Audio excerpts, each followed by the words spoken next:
네, 오늘 저번 주에 예고해드린 대로 문성근 국민의명령 상임위원장이 오셨습니다. 네, 그래서 그런지 또 안가가 꽉 찼네요. 입추의 여지 없이. 저희가 아까 확인했잖아요. 네. 저희 팬이냐? 문 대표님 팬이냐? 네네네. 반반이었습니다. 반반이었습니다. 그러면은 국민의 명령 이쪽으로 가요. 우리 한쪽씩. 다 같은 데 가는 거 아닌가? 정권 교체하자고. 그렇죠. 네, 네. 어쨌든 감사드리고, 정식으로 인사해야지. 인사도 안 했네. 자, 어쨌든 문성근 위원장은 EJ 세 번째 방문입니다. 문익환 목사 특집에 한 번 오셨고, 네. 백회 특집 몇 번 한 번 오셨죠. 그리고 이번에 세 번째인데. 백화트 지금 성남에서 한 네, 거 얘기하는 성남이에요. 거예요. 인사, 우리 EJ 팬들 인사해 주세요. 네, 반갑습니다. 문성근입니다. 지난 7월 13일에 시민이 스스로 조직화해서 정권 교체하자. 그래서 온라인에 큰 광장을 만들자. 이렇게 시민의 날개 운동을 제안하고 열심히 다니고 있습니다. 임시 집행위원장입니다. 네. 여러분들 성원이 있어야 될 것 같고. 하여튼 그 얘기는 이따가. 네. 자세히 이제 나눠보기로 하고요. EJ 안가가 생기고 나서 녹음은 녹음실 처음 오셨죠. 그렇죠. 여기 맨 처음에 열대 와서 네. 막걸리 마셨죠. 네. 어떻습니까? 처음 여기 들어가셨는데. 옛날에 정말 지하 학고방. 읍습한 데서 방송하다가. 도남동에 있는 거. 네네. 예. 엄청나게 발전했는데 이게 영업소가 생기면 이게 짐이 돼서 네. 많이 걱정됩니다. 네. 이 처음에 협동조합 모일 때 열심히 저도 펌프질 했잖아요. 다행히 잘 출범하고 있는데 손해 안 보고 잘 가길 바랍니다. 예, 조합원들이 매월 이렇게 회비를 내주시는 게 조합비를 내주시는 게 굉장히 필요한데 네. 그걸 또 이렇게 얼굴이 있어서 열심히 못하죠. 네, 그렇습니다. 그래서 열심히 그걸 얘기를 해야 돼요. 네. 그러니까 젊은 세 사람이 먹고 사는데 네. 그래야 더 품질도 높아지고 그러니까. 네, 이 작가가 있는 집 자식이라서요. 신소리를 못해요. 네, 싫은 소리 한번 하지 않고 살아봐서 이렇게 대신 말해주잖아. 대신 말하는 사람이 있기 때문에 어쨌든 문성근 위원장의 말을 잘 들어주시기 바랍니다. 자, 그럼 문성근 위원장 오늘 모신 이유는 이따가 얘기하기로요. 네네. 네, 우리 늘 하던 거 시사 얘기 좀 앞에 할 텐데 같이 하시죠. 뭐. 네, 좋습니다. 자, 오늘 박근혜 대통령이 대국민 담화를 발표를 했습니다. 대국민 담화는 근데 지금껏 여러 번 했는데 늘 같은 소리였어요. 이건 복사 붙여넣기를 하시는 건지 아니면 정말 누군가 써주는 사람이 있어가지고 매일 같은 얘기를 써주는지 알 수가 없습니다만. 그러니까 저희가 어제 새정치민주연합 공식 팟캐스트 진짜 나타났다를 녹음했는데 그때 얘기는 했어요. 이런 말 할 것이다. 딱 들어맞거든. 고통분담하자 얘기하고 야당 국회에 책임 돌리고 니들이 못해줘서 우리 지금 경제 활성화가 안 된다 이런 말 할 거고 또 지금 너무 중요한 시기고 지금 뭐가 안 되면 다음 세대의 부담이 증가할 것이다 이러면서 국민들 협박하고 그 예상했는데 지금 정확히 맞아떨어서 그 발언을 하셨고 또 예상한 대로 메르스 문제 언급 없었다. 없었어? 네. 해킹 얘기 없었다. 네. 재벌 개혁 문제 없었다라고 박근영 얘기 없었다. 기자와 Q&A 없었다 하는 것입니다. 근데 기자하고 Q&A는 사실은 그 전에 이제 DJ나 노무현 대통령 같은 경우에는 사전 예고 없이 이제 기자 질문하고 대답하고 있지 않습니까? 그러니까 대국민 담화에 대해 기자들이 이거 좀 이상하다, 의문점이 든다든가 이런 것을 국민들 대신해서 물어봤고 거기다 답을 해주고 그러면서 토론도 하고 논쟁도 하고 했었는데 지금 우리 대통령은 그럴 능력이 안 되시니까. 근데 이 사람 이거 대국민 담화라고 하는 거나 기자회견이나 누차 얘기하지만 또 오랜만에 하는 거 아닌가? 네, 오랜만에 한 거죠. 겁나 안 하잖아요. 그것마저도 오랜만에. 예. 그러니까 일방적으로 어떻게 보면 국내에 전달하는 그런. 내가 말할 테니 들어. 그렇죠. 이번에도 사실은 어제까지만 해도 Q&A를 할 것이라는 얘기가 있었어. 근데 기대도 안 했어요. 왜냐면 기자하고 Q&A를 해봤자 뻔하게 지정해가지고. 미리 이제 주고받았으니까 미리 이제 질문지를 받고 이렇게 하는 건데. 유신 때 되돌아보면 유신 말기로 가면서 박정희 대통령이 연두 기자회견을 안 했어요. 네. 안 하고 박근혜 영예가 직접 했죠. 그러니까 이분은 그것조차 해봤던 경험이 있네요. 그렇지. 그러니까 독재자 입장에서 그것조차 싫은 거죠. 그러니까 이게 미리 질문을 받고 답을 준비해도 저번에 한 번 했을 때 두 번 했는데 실패했잖아요. 제대로 답 못하고 했기 때문에. 미리 준비도 안 되는구나. 아예 하지 말자. 이런 생각이. 그래서 좀 아쉬운 게 박 대통령을 제가 비하하는 건 아니고 그냥 아쉬운 게 DJ 같은 노무현 대통령 같은 그리운 거죠. 그러니까 자기 정책이잖아 이거. 자기 정부의 정책이잖아요. 이 정권에 대한 기조가 있는 거죠. 그러니까 이걸 알고 내가 왜 이런 걸 하는지 우리 정부가 왜 이걸 하는지 거기서 반대하는 사람이 있으면 그걸 토론으로 설득시키고 이 정도의 지적 능력이 있어야 되는 게 아닌가. 왜 지적 능력이라고 표현을 해, 그거를? 나는 아쉬움이죠. 그냥 아쉬움. 출구 전략 아니야 벌써부터? 그리고 이제 메르스가 언급 없었다는 것은 이제 보건복지부 장관이 경질이 됐죠. 그건 뭐 너무나 당연한 수준이고. 다만 대통령이 여기에 대해서 사과를 전혀 하지 않는 거, 언급조차 없다는 거, 여기서 안타깝고. 그 역시 마찬가지입니다. 국정원 해킹 사건도 그런 거죠.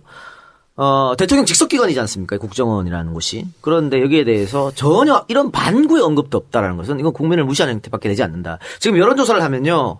국민의 대다수는 민간의 사찰이 있었다고 대답을 하고 있어요, 지금. 그러니까 의혹을 가지고 있다고. 그러면 대통령이 뭔가 풀어줘야 되는 거 아닙니까? 언급을 해야지. 전혀 하지 않고 새누리당에서 얘기하는, 그 새누리당과 국정원이 얘기하는 거 똑같거든요, 지금. 말하는 게. 앵무새처럼 똑같이 반복하고. 우리를 그냥 믿으라라는 것밖에 안 되는데. 그것을, 암묵적으로 인정하는 그런 듯한 것은 좀 안타깝습니다. 또 재벌개혁 문제인데요. 지금 롯데 사태가 터지면서 재벌개혁이 하도로 좀 떠올렸지 않습니까? 그렇죠. 이번에 사실 대국민 담화는 뭐 4대 개혁 얘기했지만 4대 개혁 중에 나머지 3개는 거의 뭐 그냥 쩌리로 처리한 거고 노동 문제에 대해서 거의 대부분을 할애했단 말이죠. 가장 많이 나왔죠. 그럼 이 노동 개혁이 뭐냐? 개혁이 저는 뭐 개혁이 아니고 계약 같지만 어쨌든 이 노동 개혁은 결국은 재벌 개혁이랑 연결되는 건데 이 재벌 개혁에 대해 전혀 언급이 없었다는 거. 그렇다면 지금 뭐 이제 정치인 사면을 하지 않고 경제인 사면을 해준다라고 하거든요. 네. 그럼 거기에 이제 맞물리지 않을까? 그러니까 재벌 개혁 얘기를 할 수가 없는 것이 대통령으로서는. 예측했던 것에서 요만큼도 안 벗어나지 벗어나죠. 않는 거예요. 그리고 노동개혁 얘기하면 지금 노동개혁에서 박 대통령이 주장하는 건 딱 2가지입니다. 임금 피크제하고 고용유연화 이건데 임금 피크제는 우리 방송에서 한번 언급한 적이 있어요. 임금 피크제가 나쁜 건 아니야 이건. 이게 선악으로 보면 안 돼요. 임금 피크제는. 네. 그러니까 기업에서 노사가 합의를 해서 임금 피크제 할 수도 있다니까. 자 예를 들어서 뭐 60 먹은 사람이 있어. 이 사람 그냥 보내긴 아까워. 경력도 있고 경륜도 있고. 지금 60이 정년이니까. 뭐 한 1년, 2년 연장해 줄게. 다만 당신 월급 한 500 받으면 좀 깎자. 내려서.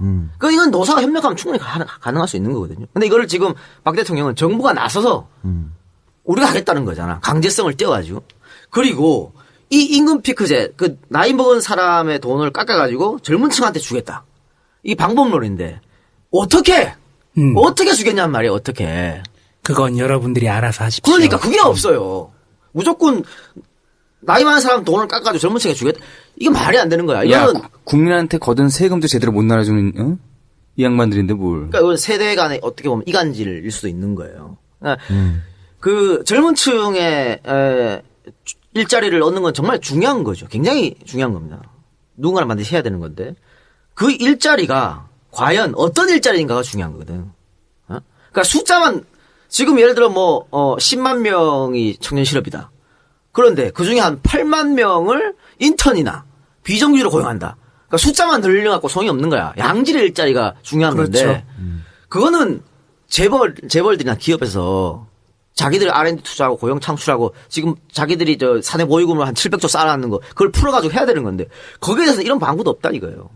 그럼 결국은 MB 정부부터 했던 비즈니스 플랜들이 친기업 정책과 연결되는 것이죠. 그러니까 제대로 된 정책이 없이 이렇게 나왔다니 너무 안타까운 거예요. 차라리 야당에서 주장하는 거 젊은 층 고용을 뭐 3%든 1%든 2%든 법으로 명시해서 무조건 고용하게끔 만들든가. 젊은 층 고용이 중요하다면서 그건 안 받아들여요. 그럼 뭐 어떻게 하겠다는 얘기야. 이게 말이 안 되는 거고. 또 하나 고용유연화 이게 얘기가 들어보면 잘 어려워 이거 노동유연성. 노동유연성이라고 그러죠. 어려운데. 막 자를 수 있게 해달라는 쉽게 말하는 그거죠. 막 자르자. 막 자르자. 우리가 원하는 만큼 자르겠다. 이게 대통령이 오늘 대국민 담화에서 나옵니다. 능력별로 하겠다는 거야. 그러니까 지금은 그러니까 정식으로 고용이 되면 함부로 못 자르니까. 네. 그러면 안 된다. 능력별로. 10년, 20년 지났어? 그러면 회사에서 이 사람 능력이 없다고 하면 자를 수 있게 만들어야 된다 이거잖아. 이게 무슨 노동개혁입니까 이게. 지금 있는 계약직이랑 그렇게 큰 차이가 없어 그렇죠. 보이는데? 자, 28살쯤에 취직을 했어요. 10년이나 15년, 30대 후반, 40대 중반에 그럼 마음대로 막 자를 수 있다는 거 아니야? 이 사람들 어디로 가나? 지금도 그냥 자르잖아 어차피. 그래서 그게 악순환이 되는 거예요. 그 능력이랑 또 누가 평가를 할 거야. 거기서 살아남은 사람은 뭐해? 임금 피크제에서 월급 잘라버리겠다는 거 아니야? 그러니까 지금 청년 일자리를 늘려가지고 청년들이 들어가도 언제든지 잘릴 수 있는 그런 상태에 놓여 있는 거거든요. 모범을 좀 보여주시면 어떨까? 노동유연화에 대해서 대통령께서 직접 먼저 하는 거야. 청와대부터. 능력 안 되면 나가는 거야. 중간 평가만 해야겠는데. 아, 지난주에 홍종학 의원이 나와가지고 굉장히 재밌는 말씀 많이 하셨는데, 고용이 안정이 돼야지. 어쨌든지 국민들이 소비하는 건 다 대기업 물품들인데, 국민들이 안정적으로 돈을 벌어야지 뭘 쓸 거 아니에요. 어저께 이 작가랑 잠깐 얘기했지만, 돈이 없어서 차를 못 사겠어. 네. 어차피 현기차 아니야. 그런데 돈이 없으니까, 돈을 많이 못 버니까 차를 못 사. 그러면 결국엔 그게 현기차한테 가거든. 그렇죠. 그러니까 이게 고용이 안정적이지 못하면은 사람들이 쓸 수가 없다니까요. 그러니까 내수 시장이 잘 돌아가려면 고용이 안정돼야 되고, 고용이 안정되는 것뿐만이 아니고 임금을 많이 올려줘야 되는 거예요. 예. 아 근데 뭐든지 미국 따라가는데 미국이 최저임금 올렸는데 일본도 올렸는데. 일본 올렸죠. 근데 그건 왜 안 따라가? 창조 경제니까요.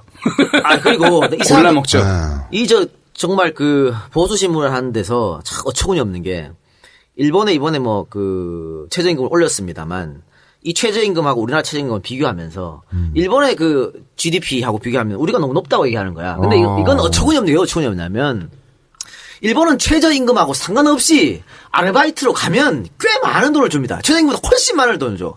제가 2005년에 일본 가 2005년, 2006년, 2007년에 일본에 있었는데 그래서 알바만 해서도 살잖아. 내가 그때 얼마 받았냐 알바로 900엔에서 1050엔을 받았어요. 10년 전에. 지금도 마찬가지인데 지금도 1000엔 넘는 돈을 알바로 받아요. 저 편의점을 가든 식당을 가든 일본 사람은 그렇게 받고 있어. 우리 돈 따지면 10,000원이 넘어가는 돈이죠. 이 사람들은 최저임금하고 상관없다니까. 그러니까 정해놓은 최저 금액하고 실질적 생활임금하고 다른 건데 네. 우리는 최저임금이 곧 생활임금이라고. 그렇지. 여기서 더 안 준다고. 근데 여기랑 같이 비교를 하는 거야. 이건 여론의 호도밖에 안 되는 거지. 최저임금도 안 주는 데가 뭐 더 많고. 많으니까. 그러니까 이거 어처구니 없는 짓이다. 그러니까 기업이 쌓아놓은 돈, 한 700조 되는 돈, 우리가, 우리 1년 예산이 300조니까 엄청나게 좀 많이 쌓아두고 있지 않습니까? 이 돈을 좀 풀어달라고 하는 것이지. 또 투자를 해달라고 하는 것인데, 기업에서 이걸 왜 투자를 안 하냐. 할 데가 없으니까. 부동산에 박아두고, 은행에 박아두고, 그러면 더 이익이야. 그러니까 계속 쌓아두고 있다고. 그런데 지금 정부는 기업 총수들 풀어주려고 그러죠? 이 사람들이 감옥에 있으니까. 경제가 안 한다고? 돌아간다. 아이, 진짜, 씨. 그러면서 지금 SK 총수 풀어준다고 얘기를 슬쩍 흘리고, 오늘 아침 뉴스 나오고. 한화도 나왔더만. SK가 한 35,000명? 뭐, 신입사원 고용하겠다고. 네. 그냥 그거 해? 안 한다고! 늘 쏘갔잖아. 또 이러고 있으니까. 그러니까 이 박사가 이번- 저번에 했던 얘기잖아. 저번 방송에서. 아니, 김창경 특집 할 때, 네. 아니, 경제 활성화한다고 경제사범들 풀어주는데 그 경제사범들 중에 또 많은 사람들이 사기꾼들이잖아, 결국엔. 서민들 등쳐먹은 사람들인데, 그거를 그렇게 해서 경제 활성화가 된다? 이건 말이 안 된다고 얘기했었죠. 우리 문 위원장님은 네. 언제 졸업하셨습니까? 저는 대학교를. 77년 가을 졸업이죠. 77년 졸업하셨으면 직장 취직하는데 별 문제가 없었던 시대입니까? 아, 그때는 막, 원하는 대로 그렇죠. 갔죠. 예, 네. 한 7, 8개 합격해서 비교해가지고 어디가 제일 나은가 네. 골라 다닐 그렇게. 때죠. 그래서 현대 들어가셨죠? 현대 양행이라는. 양행이라는. 예. 정주영 회장 동생이 하던 회사. 거기서 엄청난 실력을 발휘했답니다. 그래서 연극판으로 갈 때 사람들이 붙잡고 왜? 너 미쳤어? 이러면서 야 혹시 너 갔다가 여차하면 다시 돌아와. 네. 이런 제안까지 했다고. 능력자야. 하여튼 뭐 그랬었는데 저희는 이제 졸업을 2002년, 2001년 이쯤에 했었죠. 예. 근데 저희도 사실은 IMF 세대니까. 그렇죠. IMF 때문에 이제 군대로 쫓겨가고 그럴 때였으니까 이제 문 위원장님보다는 많이 안 좋았지만 어렵죠. 그래도 지금 세대보다는 훨씬 좋았던 세대. 그렇죠. 지금 세대는 너무 힘든 거야 이거 정말. 너무 안쓰럽고 불쌍해서 못 보겠어. 그러니까 저희 때까지만 해도 이슈가 있었거든요.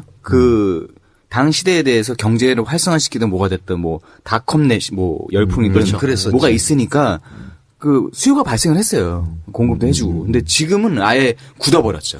지금 유일한 게 남북관계 개선이에요. 그것밖에 방법이 없는데 그걸 안 하고 있는 거지. 기업들도 얼마 원하고 전에 있잖아요. 부산에 가는데 KTX를 탔는데 네.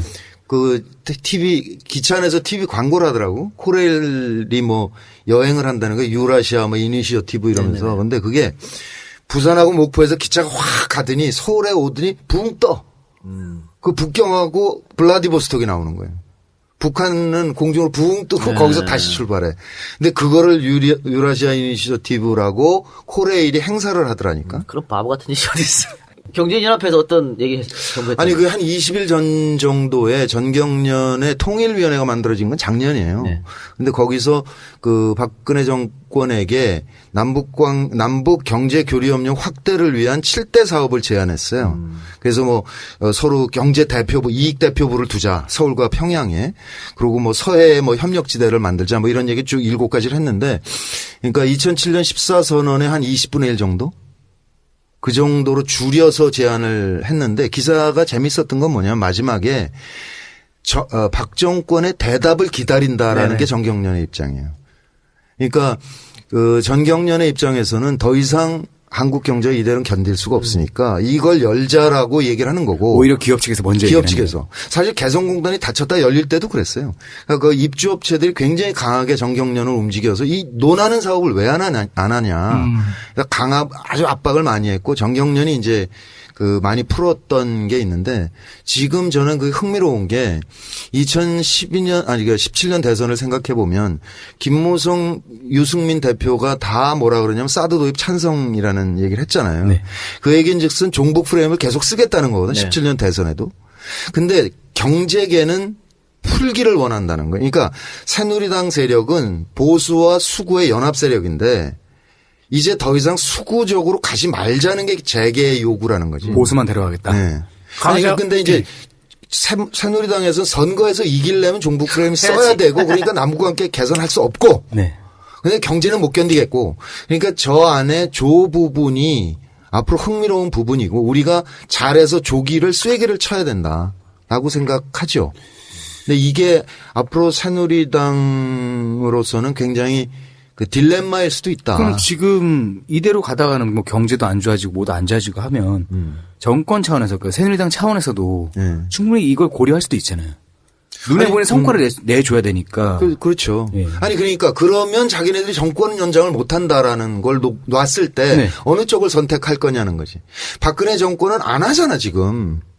뭐 하는지 모르겠어요. 저분은 선거에 어떻게 하면 표가 모이느냐에 대해서는 귀신같이 아는 거 아니에요. 지금 이제 노동 문제 얘기도 노노 갈등을 빚어가지고 그렇죠. 그 갈등을 부추긴 다음에 청년표를 얻겠다는 거 아니에요. 네. 그러니까 총선에 이득이 된다라고 판단하고 저런 담화를 발표했을 거라는 거지. 그러니까 모든 것을 선거에 맞춰서 정책을 갖다 붙이기 때문에 나라는 거덜나고 있는 거죠. 그러니까 다 망할 때까지 깨닫지 못하면 그냥 망하는 거겠죠. 새누리당의 최대 지지 세력 중 하나인 재벌이 남북 관계 개선을 요구했다. 삼성이 완전히 바뀐 거예요. 홍석현 회장이 그 허핑턴 포스트에 한 6, 7개 연재를 했어요, 쭉. 남북 관계에 대해서. 근데 그거를 자세히 읽어보면 박근혜 정권이 잘할 것이다. 막 이렇게 빠다는 발라놨는데 네. 바닥에 흐르는 논리를 쭉 읽어보면 뭐냐. 민주정부 10년으로 돌아가자 이렇게 얘기를 하는 거예요. 특히 북핵 문제에 대해서 이건 선결 과제로 하면 안 풀린다. 그러니까 경제교류협력을 확대해가는 과정에 중간에 해결할 문제로 옮기자. 점진 과제로 옮기자라고 제안을 한다고 홍석현이가. 그러니까 이미 방향은 잡힌 거예요, 재벌은. 그런 거 보면 그 왕회장, 현대 왕회장이 성견지명이 있는 사람이에요. 그런 사람이. 그 사람이 북한에 처음에 갈 때 어떤 의미로 갔냐면 이건 이제 자기 밑에 사람한테 얘기한 건데 이거 정치권에 맡겨놓으면 안 된다. 100년 가도 안 된다. 아, 이거 문 목사도 그랬어요. 경제인들이 풀어야 된다라고 해서 했거든요. 그 지금 이제 재벌들이 그걸 느끼는 그런 거예요. 거죠. 그러니까 성장 동력이 이제 재벌들한테 없어진 거야. 없지, 이제. 그런 수출도 거죠. 안 돼. 그렇죠. 내수 안 돌아가. 뭐 어떻게 할 거야? 삼성 위기론까지 나오고 있고요. 그렇죠. 그러니까 지금 히토리우가 세계 매장량 2위라는 거잖아요. 네. 일본이 엉갔다가 히토리 수출 금지하니까 깨갱했잖아요. 그냥 단 하루 만에. 근데 매장량이 2위인데 품질은 무지하게 좋아요. 우리 광업공사 다 알고 있어. 북쪽 히토리가 좋은 거. 미생에도 나왔죠. 네, 그거를 우리가 지금 반도체 업체들이 이게 핵심 부품인데 자재인데 이거를 만약에 북한하고 독점 계약을 한다 치자 이거지. 그럼 반도체는 30년에서 50년 그냥 가는 거예요. 근데 지금 삼성전자 이 핸드폰 뭐 해킹해가지고 아예 팔지 말라는 거 아니야, 정부가. 국민 보고 사지 말라는 거 아니야, 안드로이드는. 그거 뉴스 나가고 네. 삼성에서 빡쳤을 것 같아요. 아니, 그 미친 짓이지, 이게. 그렇게 해놓고, 그 다음에 반도체 북한에 그렇게 많은데, 네. 그거 안 갖고 오고, MB가 40조 갖다 뿌린 거 아니에요, 해외에. 그 지금 삼성이 하고 있는 반도체 사업도 반도체 총 이 공정에서 거의 마지막 공정을 담당하고 있잖아요. 그러니까 거의 이제 이게 3D 중에 끝이라고 그러더라고요. 그러니까 요렇게 하지 말고 막 그 자원을 먼저 선점을 해버리게 되면 저희가 훨씬 또 새로운 먹거리가 생기는 거죠. 나 이거 주진우 기자한테 이제 확인해 보라 그래야 되는데 어디서 들은 건데 삼성 반도체에서 중국에 공장을 짓고 있는데 거의 완공 단계에 들어갔는데 네. 마지막 기술을 넘기라 그런다는 거예요. 중국은 충분히 그럴 수 있죠. 그러니까 이게 지금 중국하고 우리 관계가 나빠지기 시작을 한 거잖아요. 네. 뭐 사드 뭐 어쩌고 저쩌고 이러고 있잖아. 그러니까 지금 중국에서는 사드는 한국의 의사결정과 관계없다. 이건 미국 거다. 한국은 완전히 무시한 상태로 넘어간다는 거거든요, 지금. 그 지도부가. 그런 상태에서 이제 예전부터 MB 시절부터 그 환구시보라고 있다고 중국에. 그러니까 신화사? 거기에 이제 외신 담당하는 쪽인데 거기서 사설에 몇 번 나왔어요. 그러니까 손봐줘야 된다. 아예 손봐줘야 된다 그러면서 방법은 수만 가지다. 그런데 그런 지금 외교적 상황인데 저 우리 저 김무성 대표께서 미국과 중국보다 미국이지라고 그렇지, 이제 그렇게 얘기를 한 발언하시고 거죠. 또 이제 한국에 돌아와 가지고 아니 그거는 이제 경선을 통과하겠다는 뜻인 것 그러니까 같아요. 국내용인데 한국으로 돌아와서 제일 맨 처음에 했던 말이 비례대표는 줄여야 된다. 그리고 이제 지역구를 늘려야겠다. 그 정태형도 그렇게 얘기한 것 같은데. 아니 조영태 얘기 자지 좀 마. 조영태 얘기 하고 싶지도 않아. 근데 이 말을 방금 성근이 형 뭐라고 말하려다가 여기에 지금 지역구를 늘리고 네. 비례대표를 줄이겠다는 것은 국민 여론하고도 전혀 맞지 않는 거고 결국은 왜 이렇게 하냐? 이렇게 지금 제대로 가야 자기한테 영남 구석을 유리하다. 확보하고 그렇죠. 과반수 이상 계속 얻는 거거든. 결국은 이게 또 여의도 연구소에서 내부 문건이 나왔으니까 네, 그렇습니다. 받아들이면 안 된다. 네. 결국은 이 통일 문제도 마찬가지고 경제 문제도 마찬가지고 이 정치 개혁 문제도 마찬가지고 경제 개혁이든 정치 개혁이든 안 하겠다는 얘기예요. 그렇죠. 네. 우리가 계속 정권 잡겠다. 그러니까 이 새끼들은 집이 몰라. 그 집비 개새끼 아이고 죄송합니다. 집비 몰라 이것들은 진짜. 국민들 좀 생각해줘. 힘들어 죽겠어 진짜. 야, 근데 이 얘기도 해야죠. 이 비례대표 얘기 나온 김에. 예. 권역별 비례대표하고 오픈 프라이머리 빅딜 이건 뭐야? 그것도 조건부 수용이었죠. 그것도 오죽했으면 나는 문 대표의 고육지책이라고 봐요. 그렇죠. 고급직 예. 얘기죠. 그러니까 권역별 비례대표는 늘려야 되는 게 맞아. 봐요. 우리가 정말 DJ도 정말 평생을 그걸 위해 노력했고 노무현 대통령도 평생 노력했어. 이 지역주의 타파를 위해서. 그렇지. 그러면 최소의 방법은 중대 선거구로 보는데 그건 어려우니까 당장 안 되니까 그러면 권역별 비례대표 하면 영남에서도 새정치민주연합 사람이 당선이 되는 거고 호남에서도 새누리당 당선이 되는 거잖아요. 이걸 지역주의를 줄일 수가 있는 거고 또 지금 사표 논란이 너무 많잖아요. 그러니까 표를 선거를 했는데 예를 들어 뭐 한 30만 도시에 선거를 했어요. 근데 14만 표 얻은 사람은 떨어지고 15만 표 얻는 사람은 당선된단 말이야. 그러면 14만 표의 의견은 어디로 가? 이건 정말 죽은 표거든. 외로워지지. 이 사람들 의견도 반영해야 된다. 그게 권역별 비례대표예요. 또 하나 지금 정치가 썩었다 하는데 5선, 6선 이런 사람들 때문에 얘기가 많잖아. 그러면 신진 정치인 가서 물갈이 해야 되는데 신진 정치인은 어떻게 하냐? 지역구 의원들이 딱 꽉 잡고 있는데 이런 것들을 위해서라도 권역별 비례대표 해야 된다.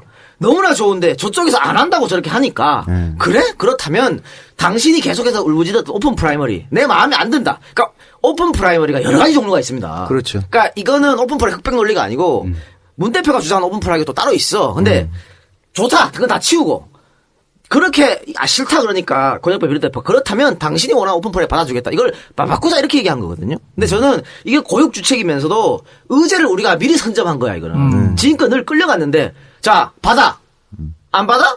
니들이 어떻게 해봐 생각해봐. 먼저 레이스 걸었네. 먼저 던진 거예요. 그렇지. 그러니까 처음에 김무성 대표가 우리 그거 받을 수 없다라고 했다가 이제 슬쩍 조금 바꾸는 식이거든요. 왜냐면 국민 여론에 권역별 비례대표 늘려야 된다고 얘기하니까 지역구를 늘리겠다는 것은 자기 기득권을 절대 뺏기지 않는다는 거예요. 네. 국민들이 바보야 그걸 다 알지? 그러니까 그래서 나왔던 하나의 고육주책이다. 근데 이번 그 의견은 너무 좋았다고 보는데 한 가지 아쉬운 거는 대표가 이렇게 얘기를 했는데 원내대표가 또 아니라고 그랬단 말이야. 거기는 너무 좀 합이 안 맞아. 쿵짝이 안 맞아. 합이 안 맞을 수도 있는데 그러면 사익이 안 맞는 거예요. 사익이 안 맞는 거.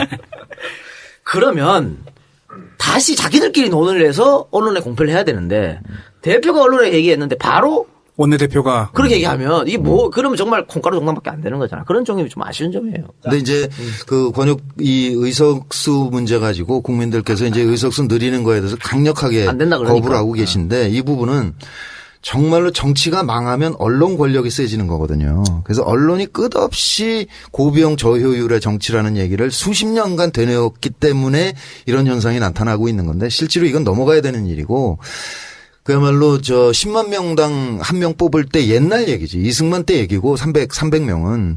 그러니까 500명 선이 사실은 타당한 선인 것이고 그러니까 독일식 정당 명부제로 한다면 지역구 250에 비례 250 이게 맞는 거죠. 그렇게 가야 이 사표가 없어지면서 지역구도가 완화되면서 정치가 정상화될 수 있는 건데 국민들께서 그 오랫동안 그 얘기만 들어오셨기 때문에 받아들일 수가 없죠. 받아들이지 못하고 계신 게 이게 매우 안타까운 거죠. 그렇다면 선관위 아니라도 받아라. 그렇죠. 예.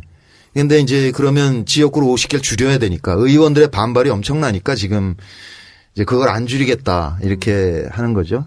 새누리당 경우에는 현행 제도가 최선이니까 그렇게 보는 거고. 근데 지금 되돌아보면 참여정부 시절에 우리가 대연정이라고 기억하고 있잖아요. 사실 그 대연정이 아니고 그 제안의 근본 성격은 뭐였냐면 선거제도에서 지역구도를 완화할 수 있도록 선거제도 개편에 동의해 준다면 그 쉼표 찍고 이게 조건절이 앞에. 네. 그러면 총리와 조각권을 주겠다 이렇게 얘기한 거라고. 하지만 언론들은 뒤에 것만 얘기를 하면서 그러니까 양쪽으로 두들겨 맞은 게 뒷소리만 들었으니까. 그러니까 사람들이 이게 뭐야 이렇게 된 건데 사실은 그 안에는 지역구도를 좀 완화하자 이게 간절한 마음이 있었던 건데 그 즉시 나쁜 대통령 이러고 박근혜 대표가 거절했던 거죠. 근데 3, 4일 지나서 노 대통령이 뭐라고까지 얘기했냐면 그러면 지금 하야하라면 그것도 검토하겠다 그랬어요. 근데 당장 그만둬도 좋으니까 이것만 좀 하자. 그랬는데도 거절한 사람들이야. 이거 받아들일 리가 없는 거죠. 그렇죠. 그래서 저도 뭐 이게 국회의원 수를 늘리는 거에 대단히 찬성하는 입장입니다만 국민들이 이렇게 반대하니까. 그러니까 오죽했으면 지금 뭐 심상정 안도 마찬가지고 이종걸 안도 마찬가지고 국회의원 지금 받는 연봉이라나 특권 이런 걸 줄여가지고 그렇게 할 수도 있는 거죠. 국회의원을 늘리겠다. 근데 국민들이 그것도 싫다는 거야. 그러니까 이거 뭐 여론에 전혀 받아들이기 힘드니까 이런 상황인데 정말 정치가 좀 개혁하고 발전하려면 필요한 것이죠. 근데 이건 조금 시간이 좀 있어야 될 것 같아요. 지역별 정당이잖아요. 어떻게 보면 우리나라가. 네네. 그리고 약간 이념이 약간 섞여 있는 건데 뭐 예를 들어서 국회의원 지역구 국회의원 뽑는 게 딜레마에 빠질 때가 있어요. 이 사람이 일을 하면 우리 지역이 발전할 것 같은데 근데 이 당은 못 뽑겠단 말이야. 근데 만약에 지역별로 저기 투표할 수 있는 것도 보장이 되고 아까 얘기했던 사표도 어느 정도 막을 수 있고 그래서 내가 투표하는 것 때문에 어떤 정책을 지지할 수 있는 정당의 힘도 실어줄 수 있다면은 자연스럽게 이게 정당의 개혁하고도 맞물려 돌아갈 것 같아요. 기존의 지역의 기득권 가진 사람들이 좀 풀려나면서 진짜 정책 중심으로 모여가지고 소수 정당도 살 수 있고. 그렇죠. 그러니까 이게 지금 이걸 도입하면 새정치연합도 의석수가 지금보다 줄어들어요. 줄지. 예. 주는데 그러니까 줄면 이제 군수정당이 늘어나겠죠. 왜 이걸 하냐? 이게 정치 개혁이 필요하니까 하는 거야. 그런데 그렇죠. 저게 저렇게 난리를 치니까. 그래서 문 대표 이런 발언이 나왔다고 좀 보고 저는 그래도 굉장히 이 발언을 좀 지지하는 입장입니다. 근데 이제 그 오픈 프라이머리 경우에 이제 김무성 대표가 제안하는 건 뭐냐면 본선거 60일 전에 그러니까 유권자가 그냥 투표소에 와서 본인 확인한 다음에 들어가서 터치 스크린으로 1번 정당에 누르고 나와도 되고 2번 정당에 누르고 나와도 돼요. 그런 식으로 가는 건데 그거는 3당 이하가 받아들일 수 없는 거거든. 그러니까 지금 이게 국민 참여 경선은 민주당에서 먼저 했고 2002년부터 그래서 제일 문제되는 게 뭐였냐면 역선택이에요. 그러니까 민주당만 했거든 그동안 새누리당 안 하고 그러니까 새누리당에서 약한 후보를 뽑으려고 역선택을 들어온다는 거지 이걸 막을 수가 없는 게 문제였고 두 번째는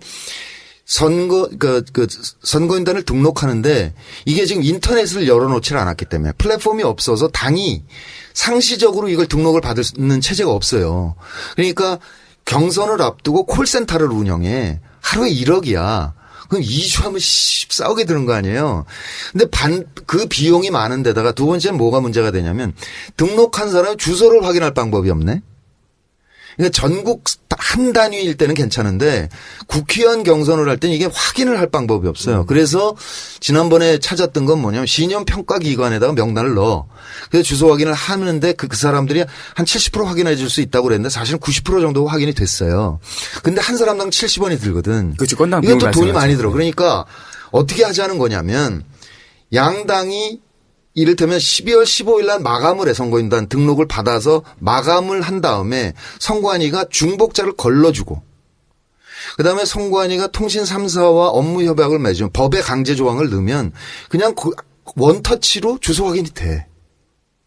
그렇죠. 핸드폰 같은 거 네. 있으니까. 그러니까 거기다 플랫폼으로 등록받고 그리고 돈이 하나도 안 들어요. 거기다 모바일 투표나 이거를 하면 돈이 전혀 안 들지. 근데 이제 그 모바일 투표의 문제는 비밀 보장이 안 된다는 데 있어요. 그러니까 이 문제에 대해서 그러니까 국민 참여 경선 그럼 모바일 이렇게 얘기하는데 그건 전혀 상관관계가 없는 거고 국민 참여 경선이 본질이고 이건 수단이야. 그냥 모바일은 굳이 안 해도 되긴 돼요. 현장 투표를 해도 되긴 돼. 그게 박원순과 박영선이 경선할 때 그렇게 했었거든. 그러니까 선거인단 등록 받은 다음에 장충체육관에 와서 투표를 하기로 했어요. 그러니까 그러면 이제 비밀 투표가 보장이 되는 거죠. 그렇게 해도 상관없어. 그러나 문제는 그렇게 하면 참여율이 한 10분의 1로 떨어져요. 그렇죠.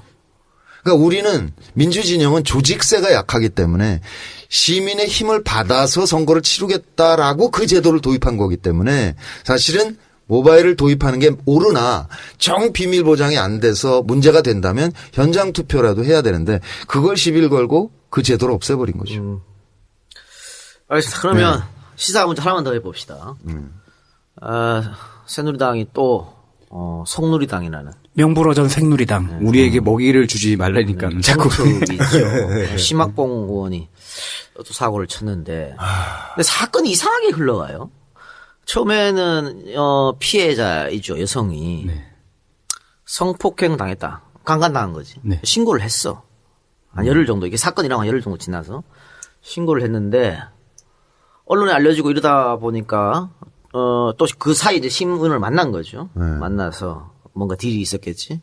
이제 그 증언자 말에 의하면 3천만 원을 주기로 했다. 이런 얘기가 있어요. 대출 받아서 3천 대출 줄게. 받아서. 왜냐면 심은이 돈이 없어. 그래? 돈이 그래요? 없어요. 그 전에 또 법정에 한번 가갖고 돈을 많이 물어도 돈이 없어. 그래서 이제 대출받아 3천을 주겠다 이렇게 했는데. 그리고 이제 여성 증언이 바뀐 겁니다. 바뀌었는데 조금 이상하게 바뀌었어. 어떻게? 그러면 성폭행이 일어났는데 증언이 바뀌면 성폭행이 없었다 그래야 되잖아요. 합의했습니다라고 해야 되잖아. 그지?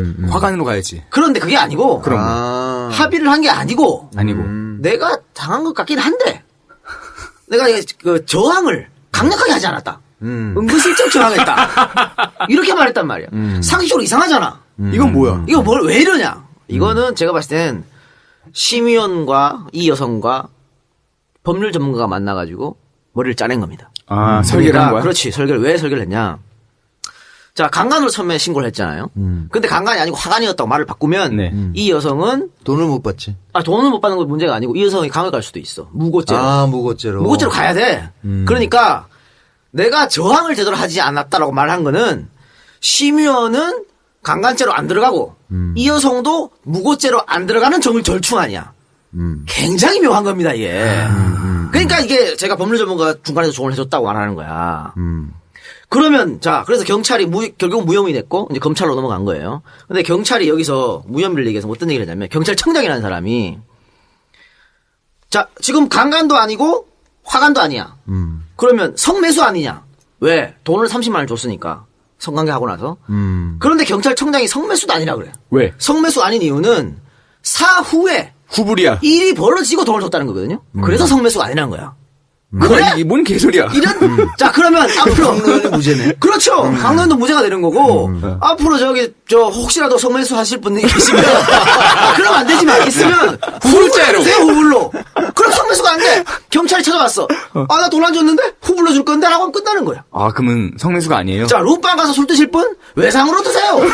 뭘 이렇게 내 다음에, 야, 김마담. 내 다음에 와서 줄게.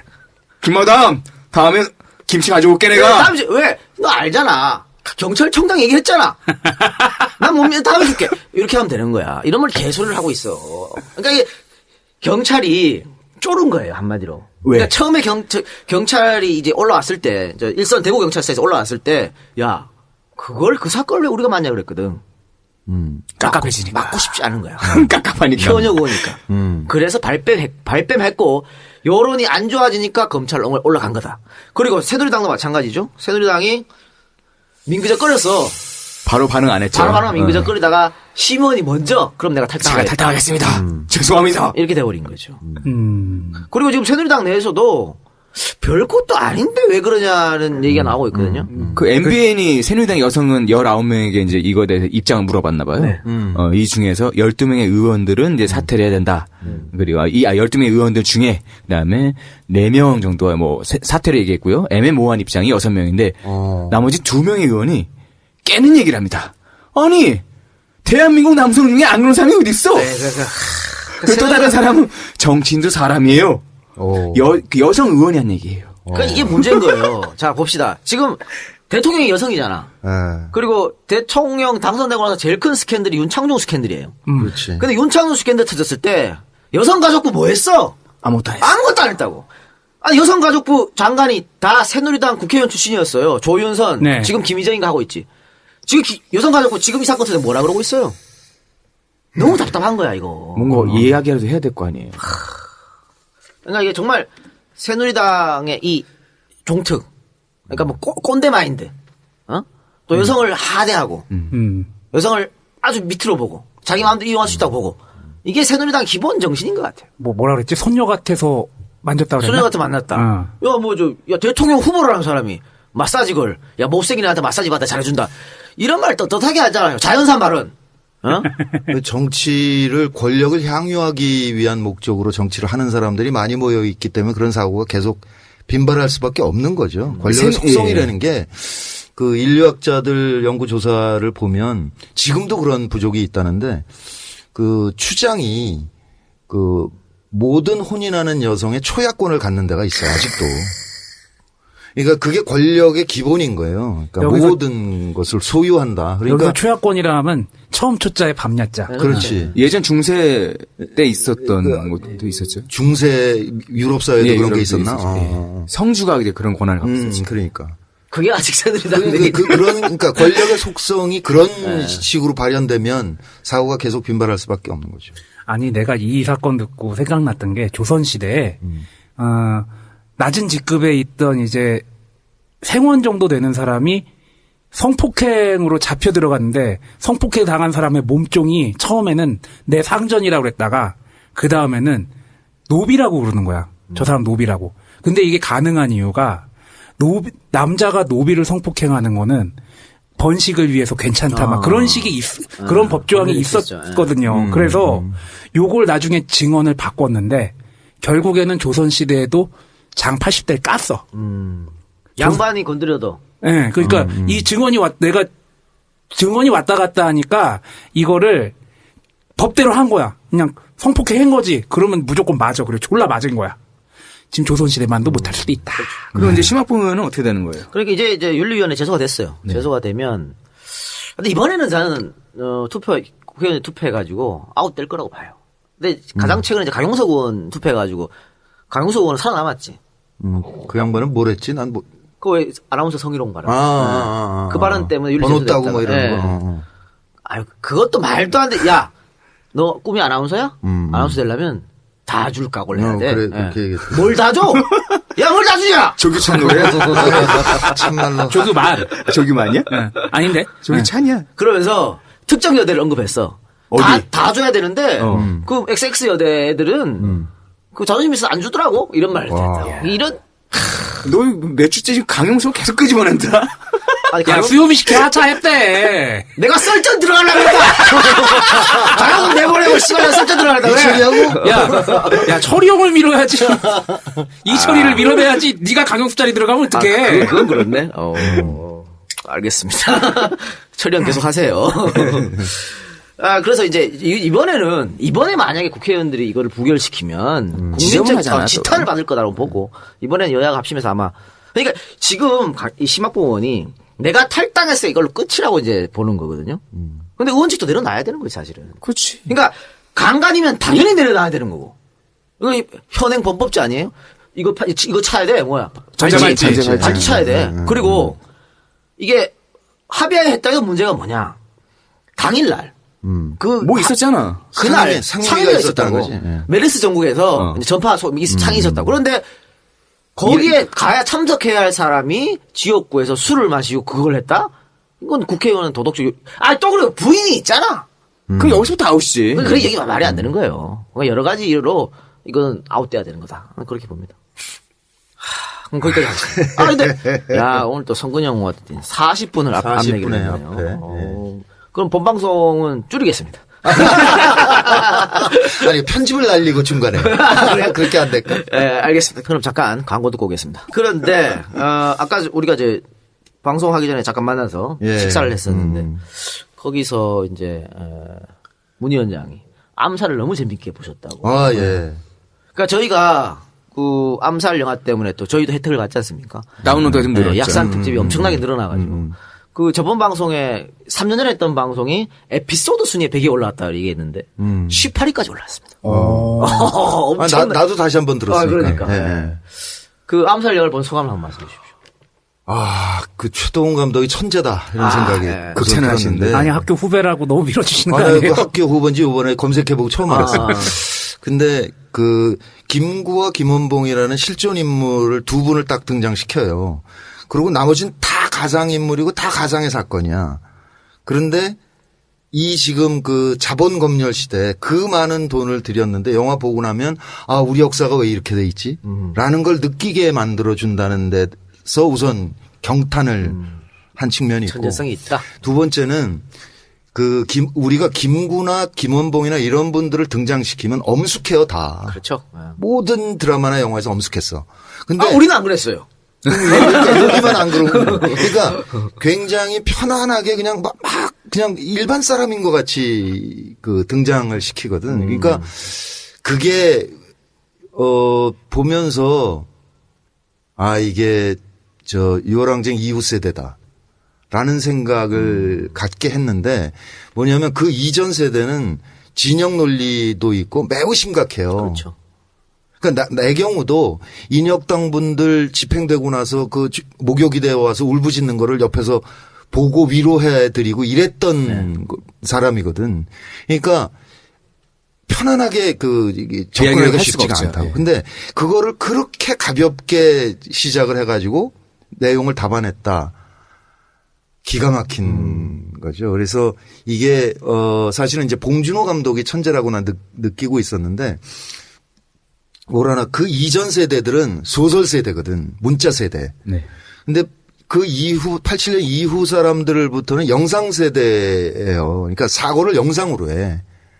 그러니까 봉준호랑 얘기하다 보면 선배님 그들도 우리처럼 때 경찰서에 잡혀 있는데 이렇게 카메라가 쭉 들어가지 않습니까? 얘기하는데 난 기억이 없는 걸. 그러니까 이 친구는 영화를 본 거에 전편의 영상이 다 그냥 외워지는 거야. 외우려고 그래서 외워지는 게 아니고. 봉태일. 그러니까 그렇게 영상으로 상상하면서 만들다 보니까 이게 어마어마하게 뛰어난 게 나오는데 거기다가 또 하나는 이 무거움을 털고 자기 할 얘기를 아주 가벼운 터치로 할 얘기는 다 하는.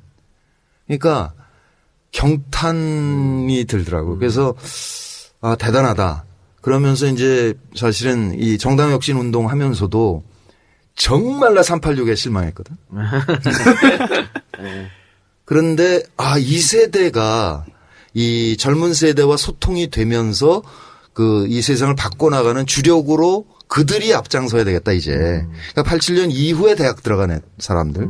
이 사람들이 세상을 바꾸는데 굉장히 기여를 할 것이다라는 생각을 해요. 그러니까 정당혁신 부분 얘기를 하면 저는 맨날 이제 인터넷과 SNS 시대에 더 이상 옛날 정당 구조는 안 된다. 그러니까 시민 참여형으로 온오프가 결합된 구조로 가야 된다. 이렇게 늘 주장을 했었잖아요.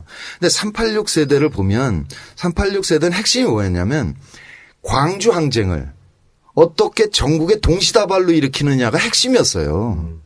그러면 경찰력이 못 막는 거거든. 그러니까 60 항쟁 때 최루탄을 다 썼어.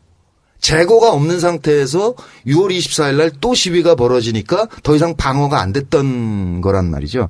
그러니까 그걸 성공했어. 그러기 위해서 그들이 뭐를 했냐면 대중노선이라는 걸 얘기를 했거든. 그러니까 너무 앞장서지 말고 대중과 함께 한 발짝 앞서서 가자.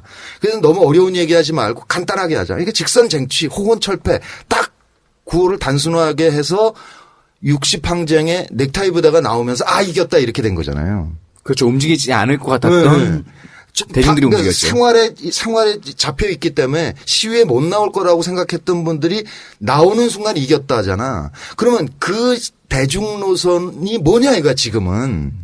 인터넷과 SNS를 활용하는 이 어마어마한 시민과 어떻게 손잡을 것이냐. 영화 얘기만 해주시기 바랍니다. 이 얘기인데 이걸 안 하는 거야.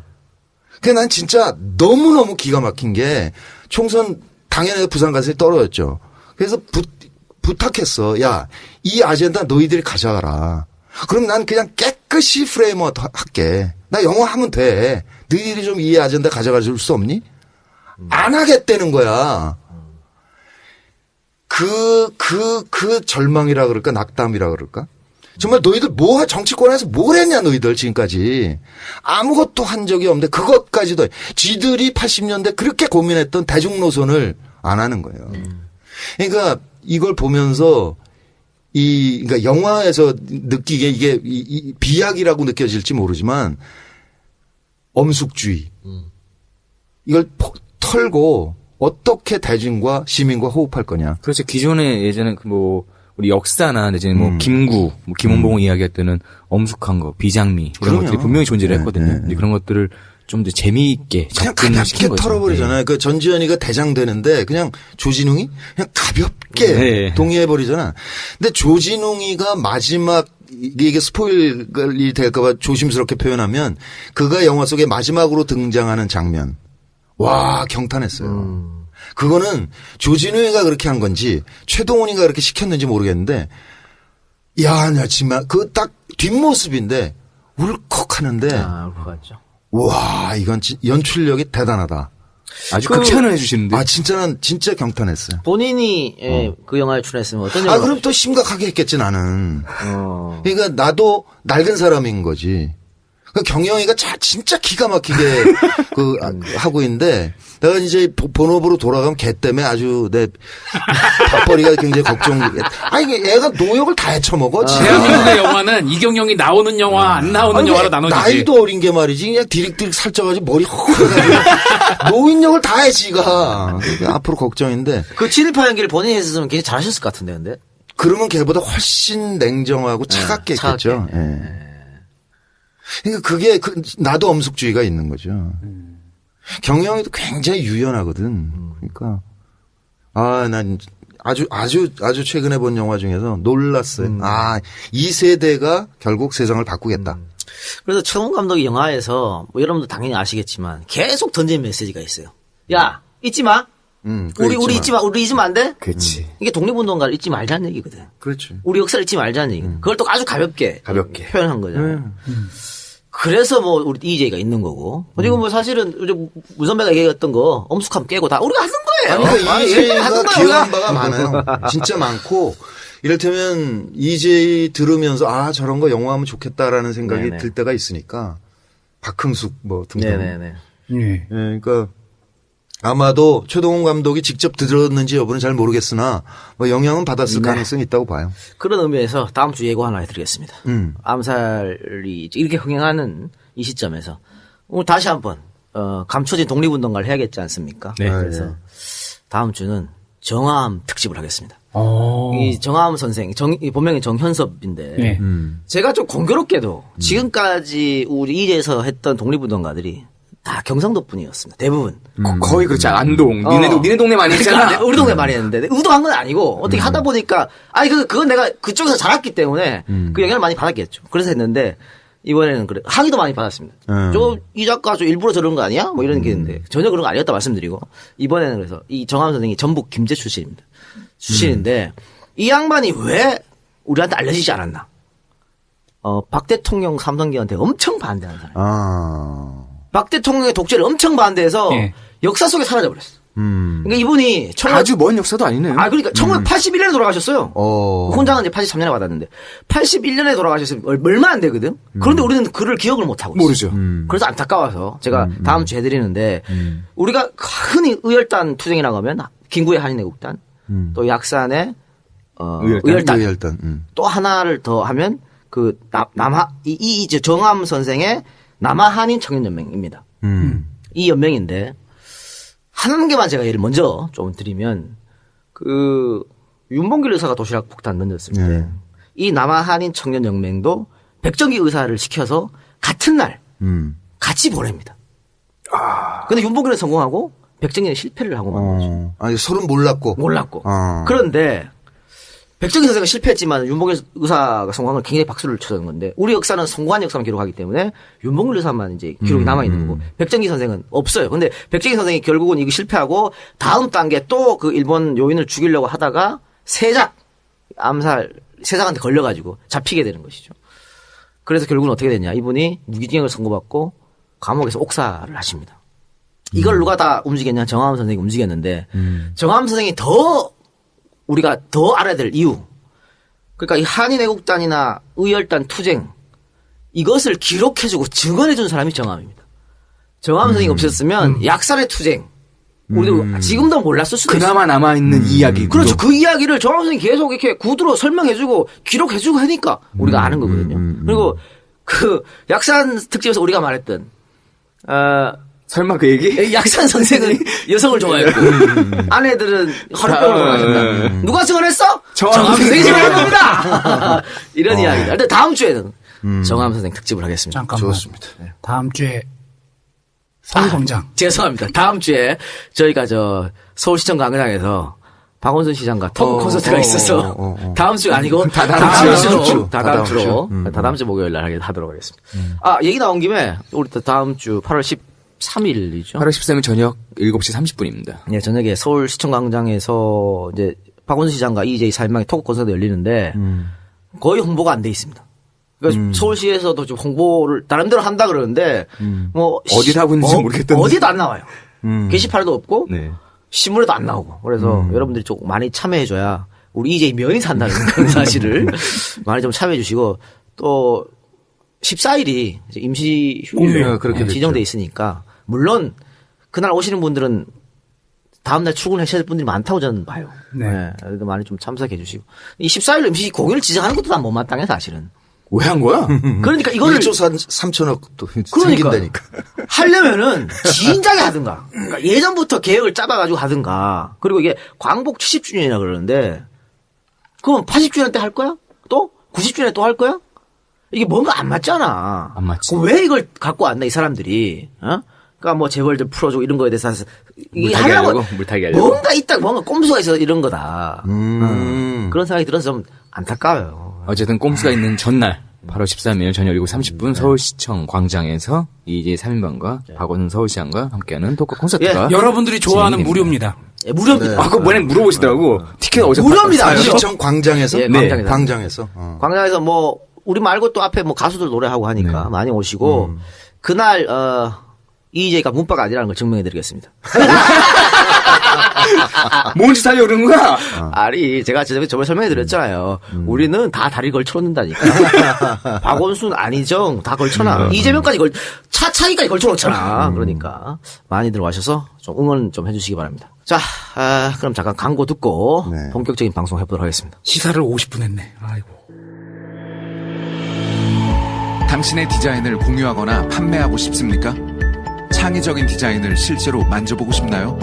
3D 컨텐츠 마켓 3크리에이터스에서 가능합니다. 나만의 포트폴리오를 구성하고 출력하고 마음에 드는 디자이너를 구독하고 좋아하는 디자인을 모을 수도 있죠. 3D 컨텐츠 마켓 3크리에이터스 3크리에이터스가 8월까지 최대 100만원, 총 300만원 상당의 상금, 기프티콘 및 디자인 무료 출력의 기회를 드립니다.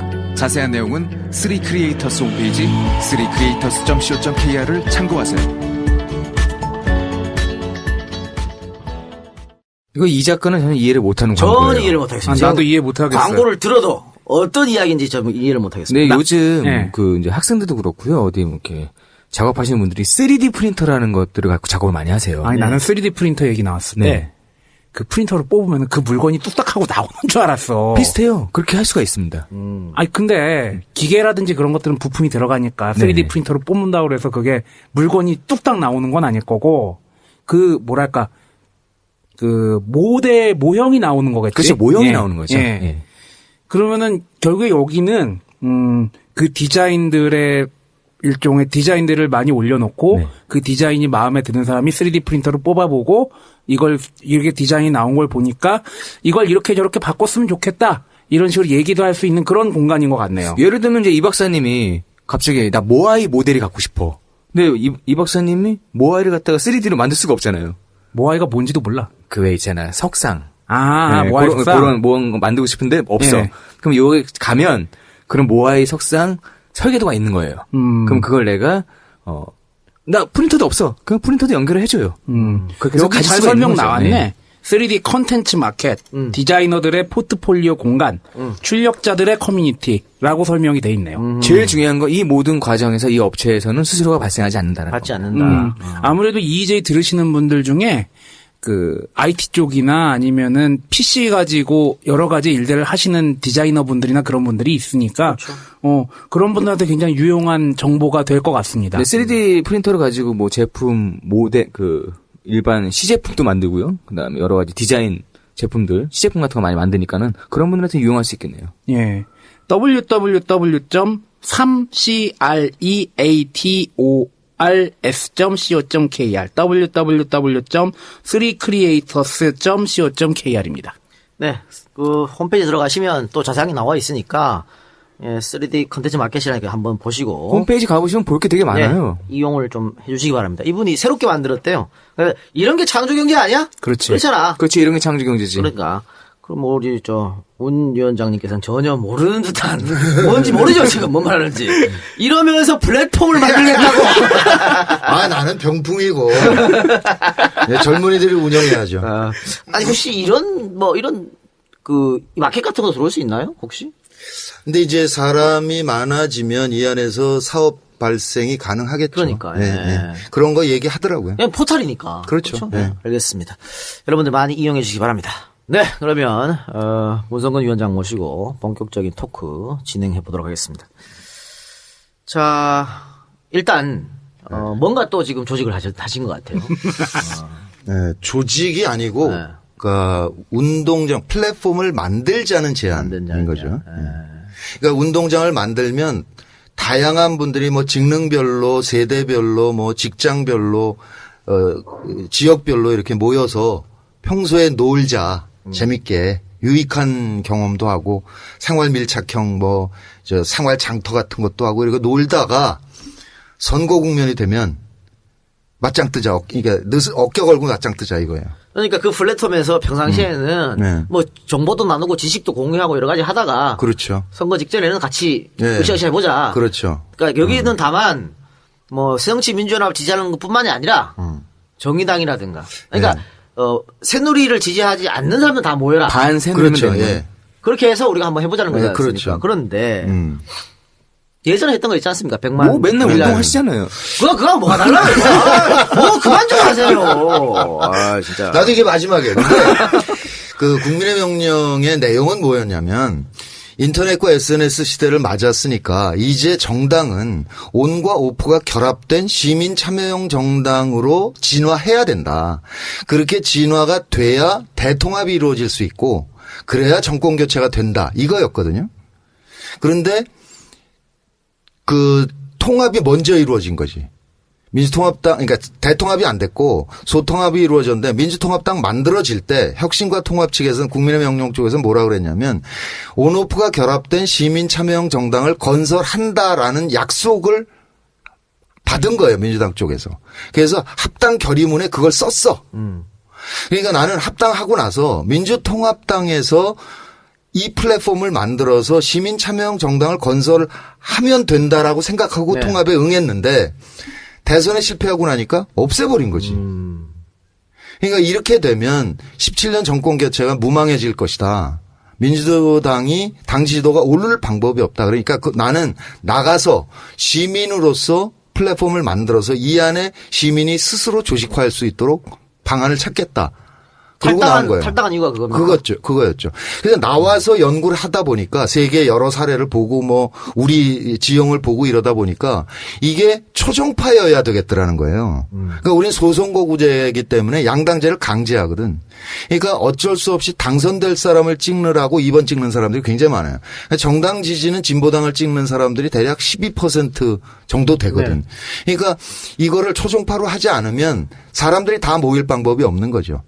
그러니까 내 마음속에 어떤 정당을 지지하든 또는 어떤 대선 후보를 지지하든 그거 지금 상관하지 말자.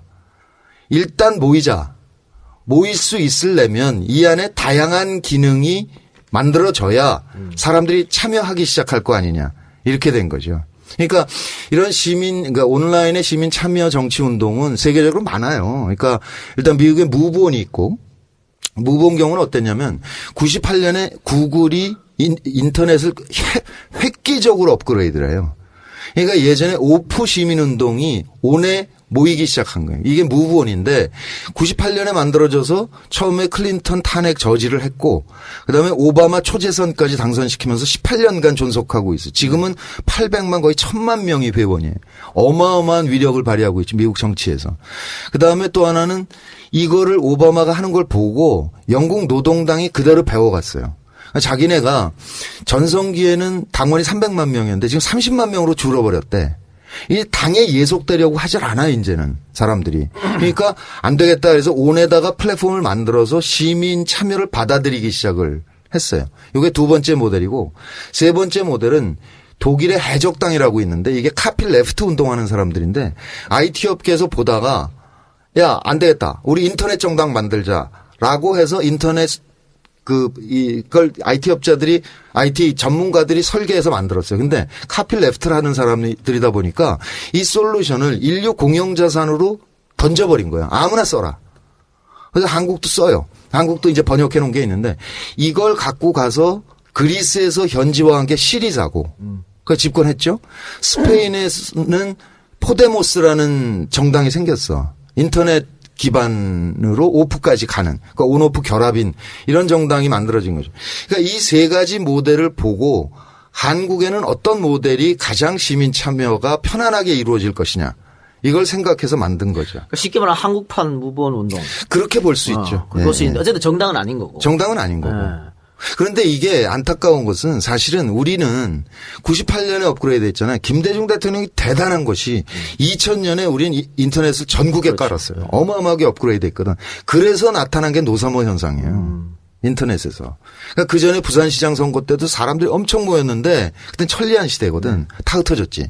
인터넷이 있으니까 이 홈페이지에 모이기 시작을 해서 노사모 현상이 나타났는데 우리는 팬클럽에서 멎었고 미국은 이거를 시민 정치 운동으로 진화를 시킨 거죠. 무브온은. 그러니까 우리는 지금 이제 시민의 날개의 경우는 팬클럽 기능도 같지만 동시에 뭐 캠페인을 한다든지 생활 밀착형 정책을 만든다든지 또는 미디어 기능을 갖는다든지 등등 해서 다양하게 시민이 봤을 때 굉장히 유용하고 재밌는 기능을 만들어서 편안하게 참여한단 말이죠.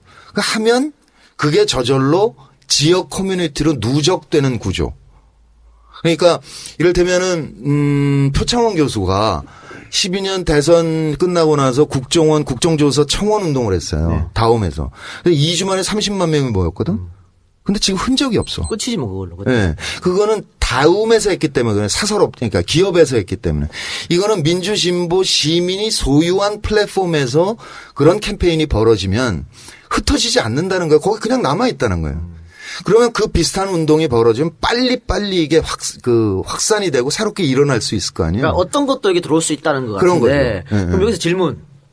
네. 그럼 지금 그 반새누리 진영, 야권을 지지하시는 분들이 다양한 곳에서 활동합니다. 인터넷 커뮤니티에서 하고 있죠. 그렇죠. SNS에서 활발히 하고 있죠. 페이스북에서 하고 있죠. 트위터로 하고 있어요.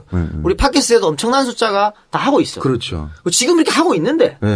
이걸 왜 해야 되냐. 뭔 차이점이 있냐? 지금 정말 부문운동들이 굉장히 많죠. 환경 탈핵 팟캐스트들이 굉장히 활동을 많이 하고 있는데 이게 산계돼 있다는 거예요. 다 뿔뿔이 하고 있다는 거예요. 그래서 대선에서 우리 민주진영 후보가 됐으면 좋겠다라는 것을 막 공중에다 떠들어. 그래서 많은 사람들이 투표 동료도 하고 그래. 그러나 이게 일사불란한 조직 체계는 전혀 없어요.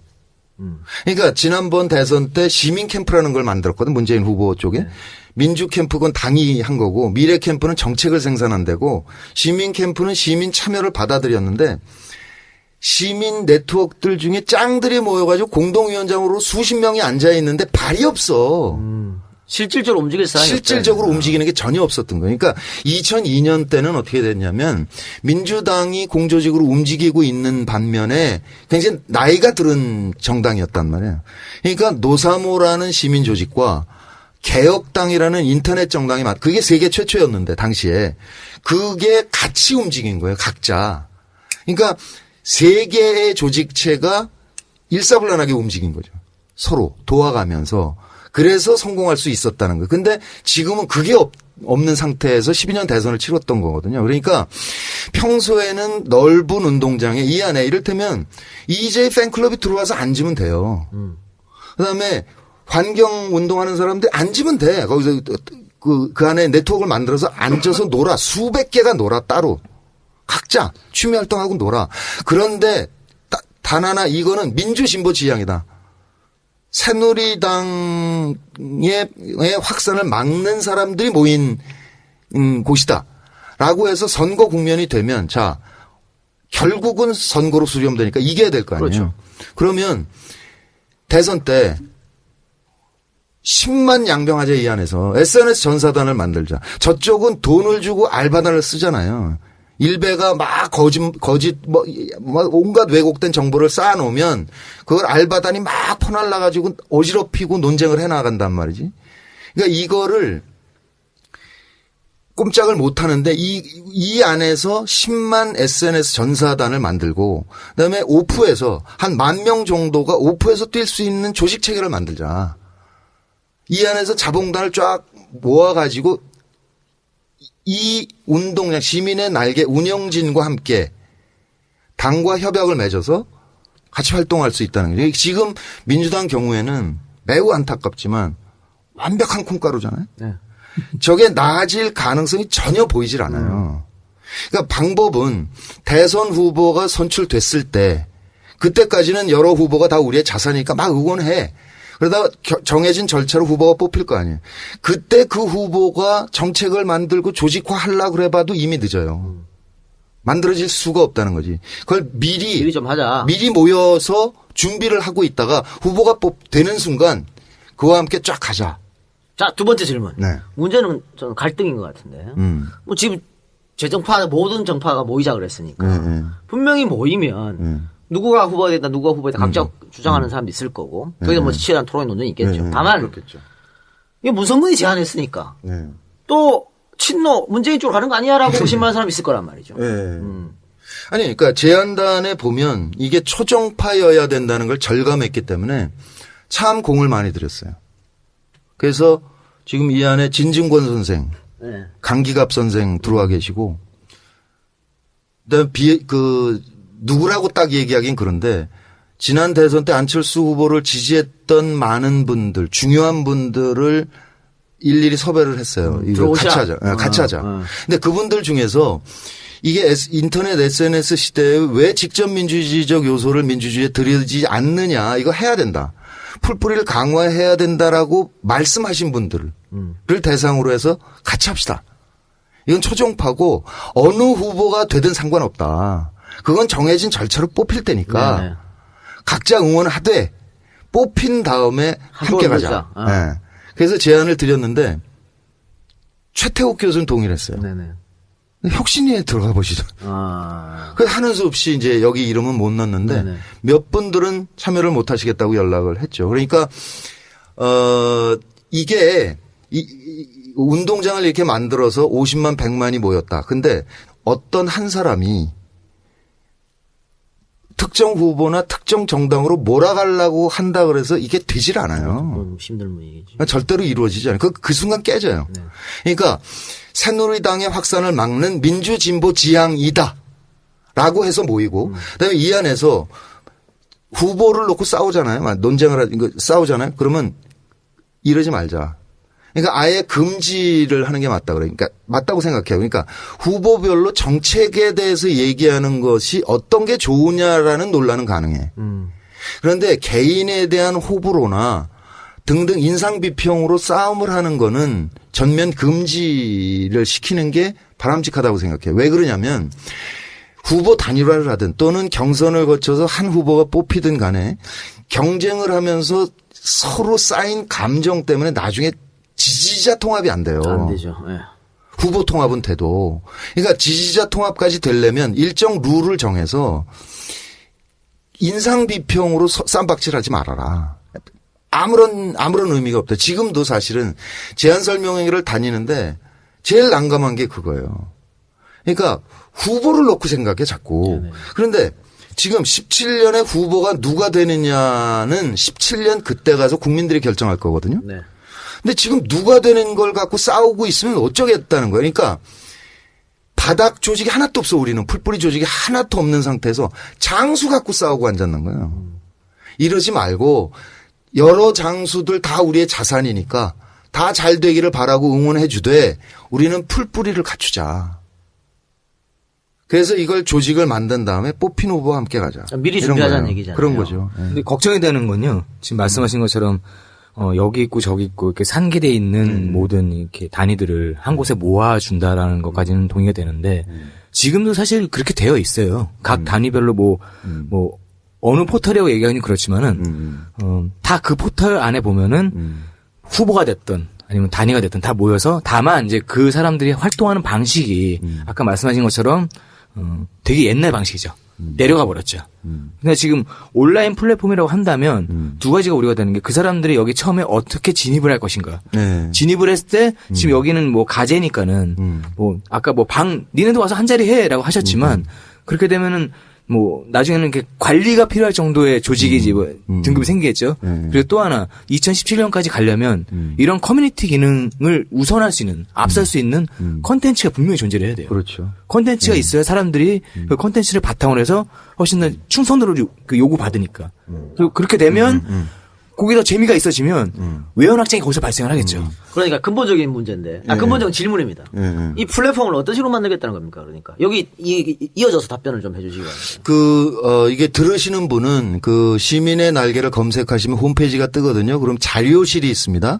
그럼 기본 구성도라는 게 있으니까 그걸 한번 클릭하시고 나서 그 보시면 좋겠어요. 제가 아예 구성도를 갖고 나왔는데 보면 맨 오른쪽에 캠페인 정책 플랫폼이 있고요. 맨 왼쪽에 미디어 플랫폼이 있고 중간에 커뮤니티 플랫폼이 있습니다. 요게 3개, 4개 정도 기능인데 요거는 영국 노동당 모델을 그냥 따온 거예요. 네. 그러면 맨 처음에 오른쪽에 캠페인 기능을 보면 청원 서명 운동, 그다음에 뭐 집회 시위를 구성하는 운동이에요. 모금을 한다든지 등등 이런 캠페인이 벌어져. 이건 무부원이 하고 있는 걸 그대로 따온 겁니다. 근데 정책 생산 기능인데 이거는 생활 밀착형 정책을 시민이 제안하고 그다음에 전문가들이 멘토로 붙어서 숙성시킨 다음에 토론하고 표결해서 입안까지 가는 그런 정책 생산 기능을 넣어요. 그다음에 이제 맨 왼쪽에 미디어 플랫폼을 보면 진실 창고, 거짓 창고, 역사 창고, 생활 정보 창고 이런 것들이 있어요. 요거는 오바마 재선 때 썼던 방법인데 우리 쪽에서 선전해야 될 좋은 내용 콘텐츠들을 이를테면 질의응답 방식으로 이런 건 이제 로 데이터를 넣어주는 거죠. 그거는 뭐 후보 쪽에서 넣든 정당 쪽에서 넣든 뭐 이런 것도 가능할 것이고. 어디 가서 얘기할 때 이걸 바탕으로 해서 얘기해라. 네. 그러니까 그거를 넣어주면 요거를 시민들이 이제 가공을 해서 그 SNS 쪽으로 이렇게 퍼날러 줄 수 있는 거고요. 근데 거짓 창고 같은 경우는 상대 후보를 공격하는 기능으로 썼는데 오바마 경우에. 우리 경우에 일베가 일종의 이런 기능을 하고 있어요. 그러니까 일베에 있는 글들을 보면 이게 국정원 관계자가 아니면 도저히 모를 것 같은 정보까지 굉장히 많아. 내가 배배 틀어가지고 왜곡해 놓은 게 굉장히 많거든요. 그거를 알바단이 지금 퍼날르고 있는 거잖아요. 그러니까 그랬을 때 이것의 거짓, 팩트는 뭐냐. 이걸 빨리 확인해 줄 수 있는 기능을 부여를 하는 거죠. 그러니까 예컨대 지난 대선에 저도 공격을 많이 받았는데 연평해전에서 해군들이 엄청 죽었는데 김대중 대통령이 축구 보러 갔다 이거야. NL을 포기하고 똑같이 그냥 가지고 묶어서 막 딜 공격하는데 우선 내가 알 수가 없어 사실관계를. 그래서 김한정 부속실장 국민의 정부 했던 사람한테 전화를 해서 물어봤어 내가. 근데 쭉 설명해줘. 아 그거였어? 그래서 그걸 요약을 해가지고 맞받아치니까 깨갱하고 다 죽더라고. 그러니까 이런 것들은 일반 시민들이 다 일일이 확인할 수가 없잖아요. 그러니까 이런 걸 빠르게 이 안에서 확인을 해준다는 거죠. 거기다 이제 역사 창고 경우는 우리가 원래 역사 전쟁이 심각하기 때문에 역사적으로 우리가 사실관계를 많이 확인할 게 필요한 거고 생활 정보는 뭐 생활에 유익한 거 뭐 이런 것들을 모아주는 거죠. 그러니까 요렇게 해서 캠페인을 벌였다. 아까 표창원 때 30만 명이 했다 그러는 거잖아요. 근데 진실을 확인하고 싶은 사람들이 와서 빨리빨리 확인하면서 이 안에 들어오기 시작을 하는 거죠. 그러면 이 들어온 분들이 커뮤니티 누적이 되는 거예요. 그러니까 캠페인이나 정책 생산으로 들어온 분들은 직능별 네트워크, 의제별 네트워크에 누적이 될 수 있죠. 그러면서 자기가 살고 있는 지역으로도 누적이 되기 시작을 한다는 거예요. 그러니까 예를 들어서 제가 부산의 지역구를 갖고 있었는데 부산은 매번 선거를 지잖아요. 그러니까 낙담이 굉장히 깊거든. 근데 여기 와서 사실관계 확인하다 보니까 부산에 5만 명이나 있네. 만약에 이 안에 그러면 한번 해볼 만하지 않아라고 용기를 낼 수 있는 거 아니에요. 그러면 그때 총선을 맞는 거다.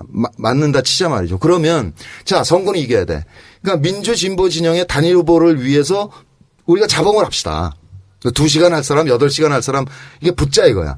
그렇게 하면 이 안에서 대개 5%에서 10% 정도가 나오거든요. 5%? 그럼 꽤 많은 동력이 되죠. 네. 그럼 5%가 나오면 2,500명이야. 그럼 지역구 18개야. 근데 한 명은 돕고 싶지 않잖아. 그럼 걘 빼고. 17개 지역구에 누구 말 안 했네. 100명씩 가서 딱 자봉을 붙어줘. 네. 그러면 선거가 완전히 달라져요. 지형이. 그러니까 지난 12년 선거 때 나는 전국에서 많은 분들이 와서 도와주셨어요. 불쌍하니까 미친놈이니까. 문재인 후보는 대선 후보 갈 것 같으니까. 근데 두 사람 중심으로 자봉단이 너무 많이 구성이 돼. 다른 지역에 안 가요. 근데 만약에 부산의 생활 권역으로 이 네트워크가 모여서 2,500명이 모였다 이거야. 우리가 민주진보적인 단일 후보를 돕자라고 의결이 되면 분담이 가능해지는 거지. 조직 결의가 가능해지잖아요. 그럼 얘기가 달라진다는 거예요. 제가 쭉 들어보니까 이제 조금 감이 와요. 난 뭐 그 전에 뭐 우리 문 위원장이 저한테 메일도 그렇겠는데 읽어봐도 뭔 말인지 모르겠더라고. 근데 쭉 듣다 보니까 문님 말했는데 결국은 이 플랫폼이라는 게 우리가 흔히 말하는 인터넷 커뮤니티가 아니고 거의 종합 포털을 만들겠다는 그렇게 된 그 말씀이죠. 포털인 거죠. 그러니까 저 홈페이지 개념으로 보면 한 1,000개쯤 있다고 보면 되는 거죠. 포털의 개념인데 그렇다면 역시 문제는 돈이지. 돈이지 10억 현재로서는 10억 정도 예전에 내 꿈나라고 있었잖아요. 내가 꿈꾸는 나라 그래서 김기식 씨, 조국 교수 뭐 등등이 모였던데도 이걸 하고 싶어 했어요. 그랬는데 돈 때문에 못한 거야. 근데 그때는 한 20억, 30억 정도 들 거라고 예상을 했어요. 나도 그게 겁이 나서 여태까지 시작을 못한 측면도 있어. 그런데 이게 필요하다는 게 절감이 되는 거예요, 사람들이. 그러니까 누구라고 말을 못하지. 불이익을 받을 테니까. 대신 내가 재능 기부를 하겠다. 이거 개발하는 데 있어서. 나는 요런 부분에 주특기가 있으니까 요걸 좀 맞겠다. 이러면서 비용이 조금씩 내려가기 시작을 한 거예요. 그래서 10억 정도면 만들어낼 수 있겠다라고 판단을 한 거죠. 당장 10억이 모이면 만들 수 있는데 시간이 지나면 또 운영비가 또 필요할 거 아닙니까? 그러니까 그거는 이제 처음에 개발비 모금을 하고 있고 CMS 동시에 받고 있어요. 그러니까 운영비 문제인데 트래픽이 많아서 운영비가 많이 드는 거는 사람이 많으면 다 돼요. 해결돼요. 지금은 어떻습니까? 뭐가? 지금 현재 모금이라든가. 모금이 지금 조금 전에 1억 1,500만 원인가? 뭐 이 정도가 돼 있는데 솔직히 말씀을 드리면 이 사안이 너무 복잡해. 그러니까 밀란 때는 제가 거리에 나가서 그냥 했거든요. 마이크 잡고. 거리에 나가서 설명할 체간이 없어. 그렇지. 그래서 오늘 조금 그렇지 않아도 사무실에서 한 30분 정도로 요약을 해서 설명하는 동영상을 찍어 놓긴 했어요. 그래서 편집해서 이제 하려고 그러는데 자꾸 더 줄여야죠. 한 20분 안에 이걸 설명해 보려고 노력을 하고 있는 중인데. 그래서 이재를 찾아오셨구만. 여기가 이제 재빨리 젊은이들이 이게 알아듣게 잘 하니까. 아니, 거기다가 이를테면 나는 이거 만들고 이제 물론 책임져야 되니까 운영진에도 참여하긴 하겠지만 제가 뭘 활동하겠습니까? 저는 여기 이제 등산 네트워크 만들어 가지고 전국 유람 다녀야 돼요. 그러니까 EJ 같은 분들이 이걸 써야죠. 이동훈 씨 대통령 한다며. 네. 그럼 여기서 여기 이 안에서 생활 밀착형 활동도 하고 정책 생산이나 뭐 강연이나 등등을 활발하게 해 나가면서 지지를 확보해 나가는 거죠. 그러니까 이게 돼야 나중에 신인의 등용이 가능해요. 그렇죠. 지금 이 공천 물갈이 얘기 자꾸 하는데 저거 인위적으로 저렇게 하는 거거든. 그들만의 리그죠, 또 어차피. 네, 그냥 경쟁이 안 되니까 자꾸 뭐 몇 퍼센트 자르냐 이런 얘기가 나오는 건데 이런 플랫폼이 활성화돼 있는 상태에서 3년 동안 계속 봉사활동하고 무슨 뭐 강연활동하고 등등 하고 있어, 지역에서. 그러고 나서 선거 한 1년 전쯤에 당내에서 경선 후보를 등록받아. 만약에. 그렇게 한 다음에 이를테면 한 2주일에 한 번씩 스마트폰으로 한 3분 동영상을 찍어서 여기 있는 회원들에게 뿌릴 수 있도록 해주자 이거예요. 예컨대. 1년 전부터 경선이 들어가서 3년 활동 봤잖아요. 그러면 신인이 얼마든지 이 안에서 커갈 수가 있는 거지. 이렇게 돼야 정치가 정상화돼요. 그러니까 그 힐러리도 고등학교 때 당원 활동을 했다는 거잖아요. 10대부터 당원 활동을 하면서 성장한다고. 그러니까 39세, 40세가 총리하는 거잖아요. 근데 우리는 그때까지 돈 벌고 명예를 키워. 그렇죠. 정치와 전혀 무관하게. 그러다가 45이 돼서 정치 신인으로 들어와. 경쟁력이 있겠어요? 아무것도 모르죠. 게임이 안 되거든. 그러니까 이것이 일종의 시민 정치 풀뿌리 정치 운동 조직으로 있을 때 운동장이 있을 때 이 안에서 성장해 나갈 수 있다라는 거죠. 돈은 한 10억이 목표고 네. 지금 한 10분의 1 모였네요. 그러면 그렇죠. 뭐 앞으로 계속 할 테고 네. 그 회원이라 그럽니까? 뭐라 그럽니까? 일단은 뭐 후원회가 되는 거 나중에 이제 정권 교체 후에 재단 법인으로 옮겨갈 건데 그렇게 되면 이제 재단 후원회원으로 등재가 되는 거고. 그렇게 되는 거죠. 그럼 이 플랫폼에 들어오는 분들, 네. 이분들 어떻게 회원 가입을 해서 뭐 글쓰기 할 거 아닙니까? 그렇죠. 그렇죠? 그럼 네. 이건 어느 정도 목표예요? 한 10만 명, 20만 명? 목표가 있을 거 아닙니까? 무브원이 오바마 초선을 성공시킬 때 300만 명이었거든요. 네. 우리 인구의 6배 미국이. 그러니까 50만 명 정도면, 의미 있게 움직일 수 있을 거다라는 생각을 하죠. 쉽지는 않을 것 같은데요. 아니, 그러니까 매력이 있어야 돼요, 이 안에. 그러니까 그 부분이 많은데. 그렇죠. 그러니까 꼭 정책 이런 것뿐만이 아니고. 그러니까. 여기 와서 재밌어야 돼요. 네, 그러니까 이 안에 콘텐츠가 좋아야 돼요. 팬클럽도 들어오라 이거예요. 팬클럽 들어오고, 그다음에 캠페인 하는 기능 중에 아예 만나고 싶습니다라는 칸을 둬서 한국에 있는 사람 누구나 몇 명 이상이 신청을 하면 만날 수 있도록 하겠다. 그러면 경쟁이 이루어질 거 아니에요, 그 안에서. 지금 이거를 서울시도 일부 하고 있고 은평구 이런 데서 해요. 그러니까 그 주민 참여 예산 제도 같은 거를 주민 투표를 받거든. 근데 서울시에서 어떻게 하냐면 뭐 구별로 막 경쟁을 할 거 아니에요. 처음에 엠보트라고 만들어 앱을 출시했는데 사람이 없어. 한가해. 하루에 몇백 명밖에 안 들어와. 근데 주민 참여 예산 제도를 도입했어. 그러고 나니까 1인 2표제를 하거든요. 만약에 성북구에서 어떤 사업을 제안했어. 예산을 따야 돼 이게. 네. 위에 순위를 받아야 돈이 나오니까. 그런 성북구 사람들이 막 열심히 등록을 해, 거기에. 그렇게 해가지고 1인 2표라면 하나는 성북구 사업 찍고 나머지는 집단 지성이 발휘되더라는 거예요. 가장 필요한 사업에 표가 몰리는 거예요. 그러면서 그게 활성화되기 시작했거든요. 그러니까 어떤 그러니까 사실 일배도 게임 요소잖아요. 거기 뭐 계급이 뭐 한 30개 된다며. 이렇게 진급한다며. 그러니까 이를테면 이 안에서 진실 참고 거짓 참고 이런데 사실관계를 확인해 주는 시민 전문가가 있단 말이지. 그게 자꾸 채택이 되면 이 사람의 등급이 자꾸 올라가는 거죠. 엑스퍼트화 네, 시키는 그래서 거네요. 전문가로 인정받고 그러면 그 전문가가 이를테면 그 커리큘럼을 제시해서 지역에서 시민정치학교가 벌어진다든가 이럴 때 강사로 간다든지 등등 재미 우선. 두 번째는 유의미. 생활의 도움. 그러니까 생활 권역에 예컨대 여기서 50만 100만이 모였다 치자 말이죠. 그럼 생활 권역별로 생활 장터를 만들어요. 그러면 중고품 교환도 가능해지지만 생산자, 소비자, 직거래가 가능해지거든요.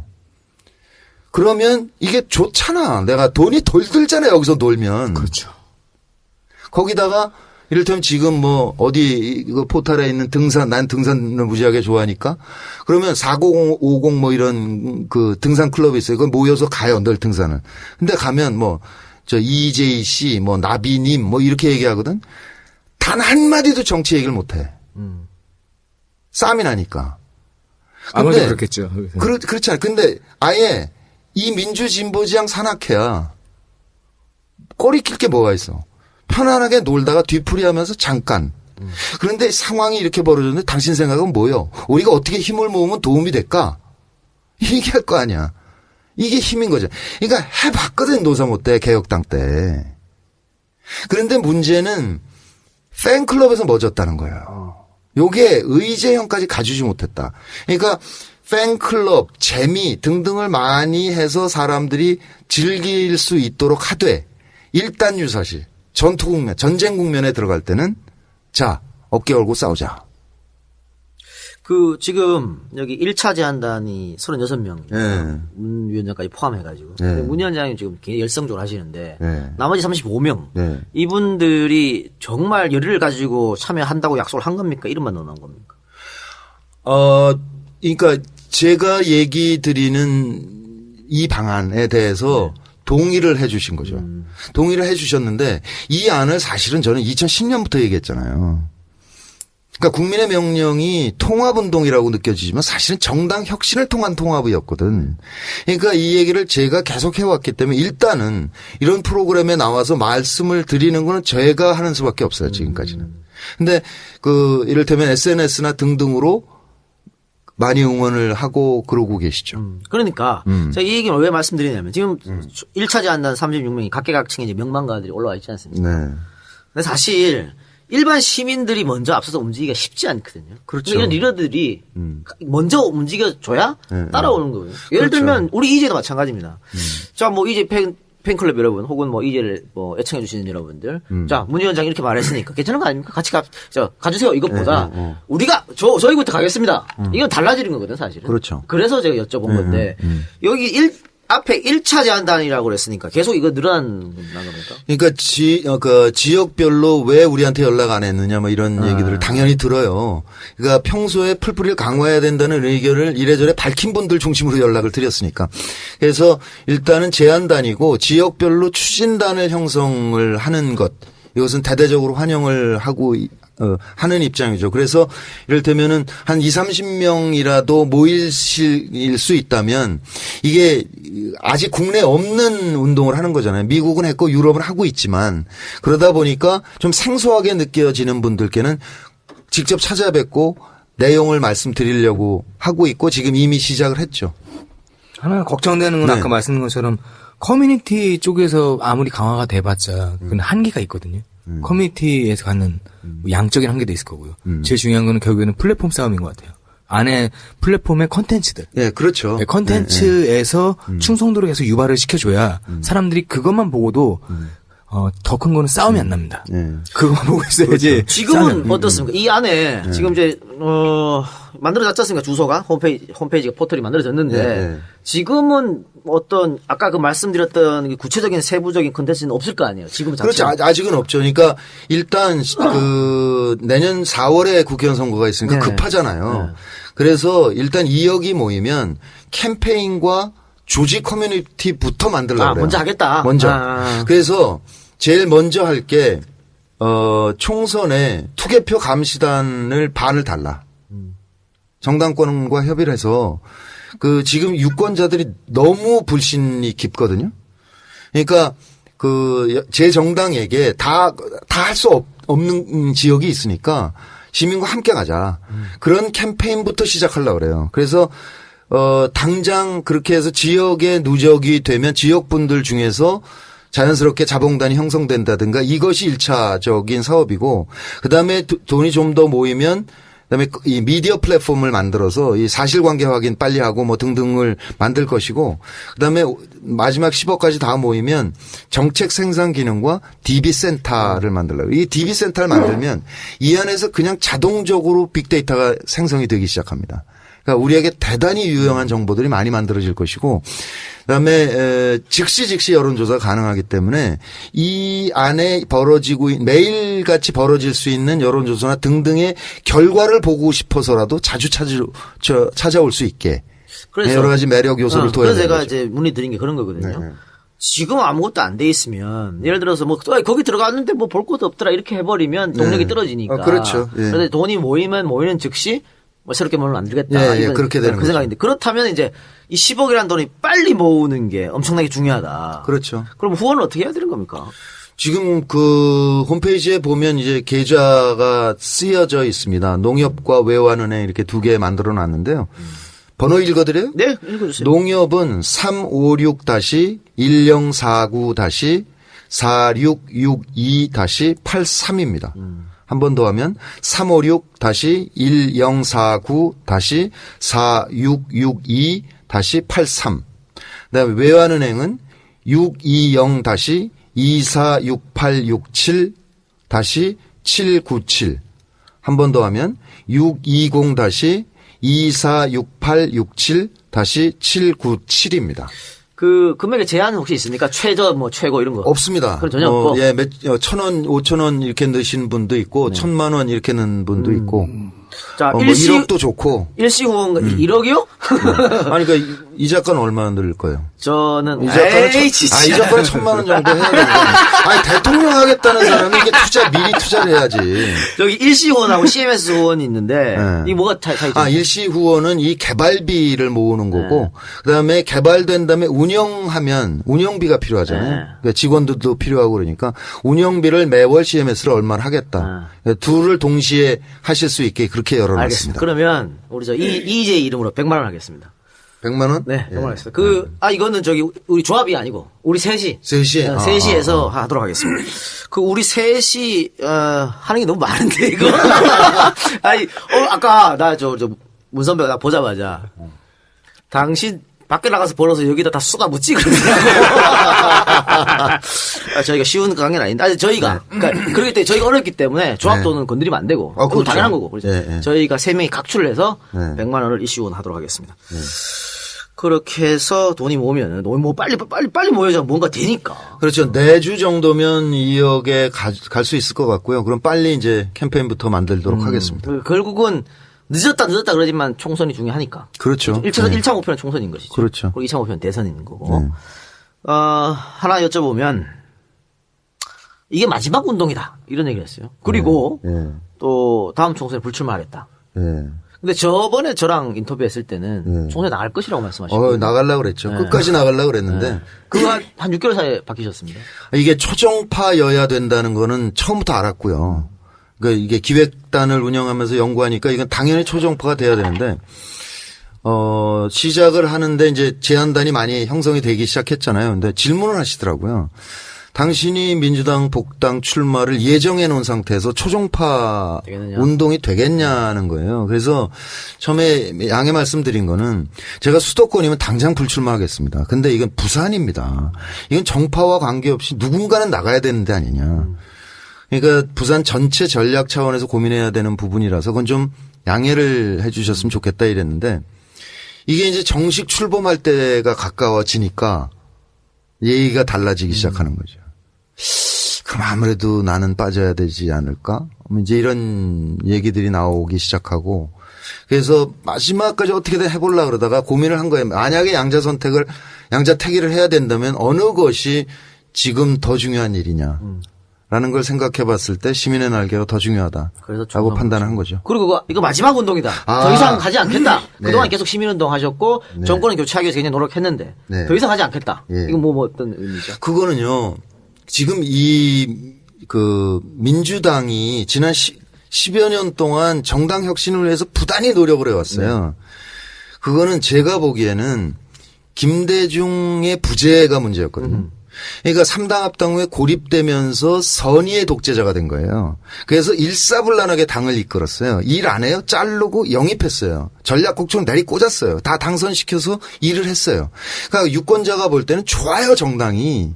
그렇게 성공을 했는데 딱 물러나고 나니까 그분이 하셨던 일을 제도로 보완을 했어야 돼요. 이게 계속 실패하는 거예요. 그러니까 열린우리당은 진성당원제 상향식으로 한번 시도해봤는데 실패한 거죠. 네. 그걸 보면서 저는 이제 더 이상 시민들에게 입당을 강요해도 안 된다. 그러니 지지하는 분들과 손을 잡고 이분들께 당원에 비해서 차등화된 의결권을 줘야 당세가 강화될 것이다. 이게 국민의 명령 기본 제안이었는데 이게 깨졌잖아요. 대선 실패 후에. 그러니까 이 마지막으로 할 수 있는 거는 그러면 시민이 다수가 모여서 이것이 효과가 있다. 이게 성공적으로 운영된다는 것을 보여주면서 정권 교체를 성공시키고 나면 그다음에 정당들이 혁신을 받아들일 거다라는 거예요.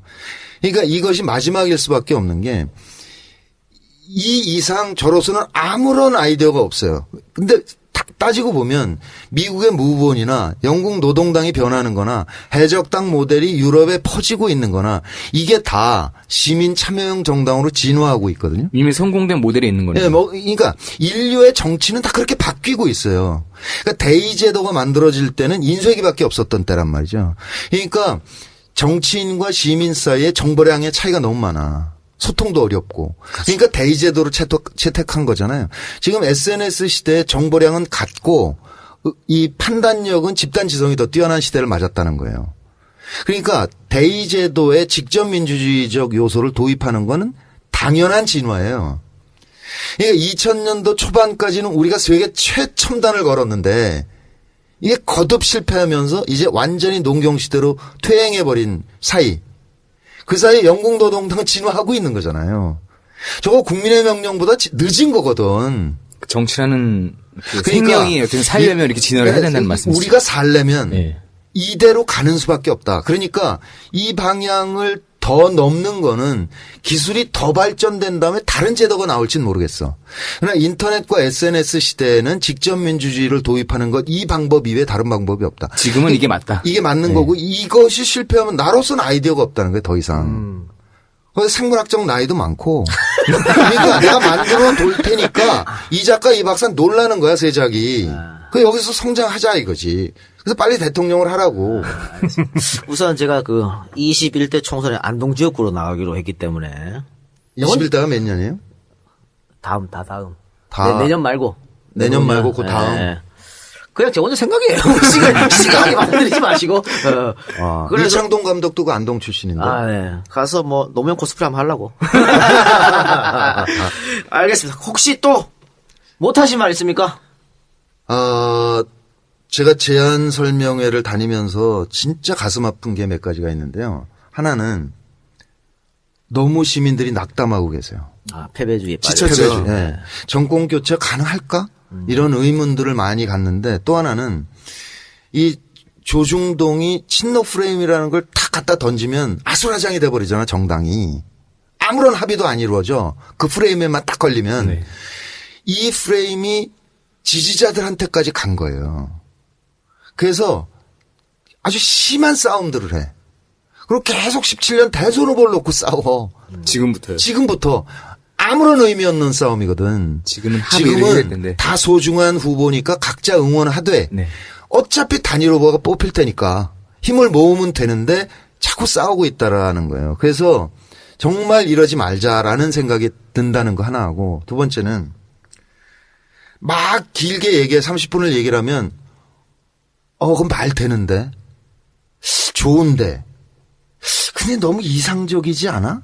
가능하겠어? 이렇게 질문해요. 아마 그 뒤에 말씀하셨던 네. 가능하겠어? 네, 그게 제일 라는 게 제일 많거든. 많을 거예요. 근데 그러면 제가 여쭤봐요. 이거 말고 다른 방안이 있어요?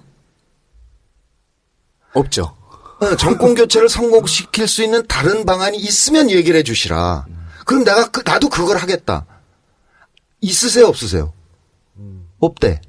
그러면 성공시켜야지 그걸 의문을 가져서 뭐 하냐고. 시간이 없는데. 지금 17년 대선에 우리가 실패한다. 이 나라 꼴이 어떻게 되겠냐고. 지금도 아까 충분히 잠깐 엉망이 됐죠. 김무성과 유승민을 얘기했는데 가장 유력한 후보 둘이 사드 도입을 찬성해.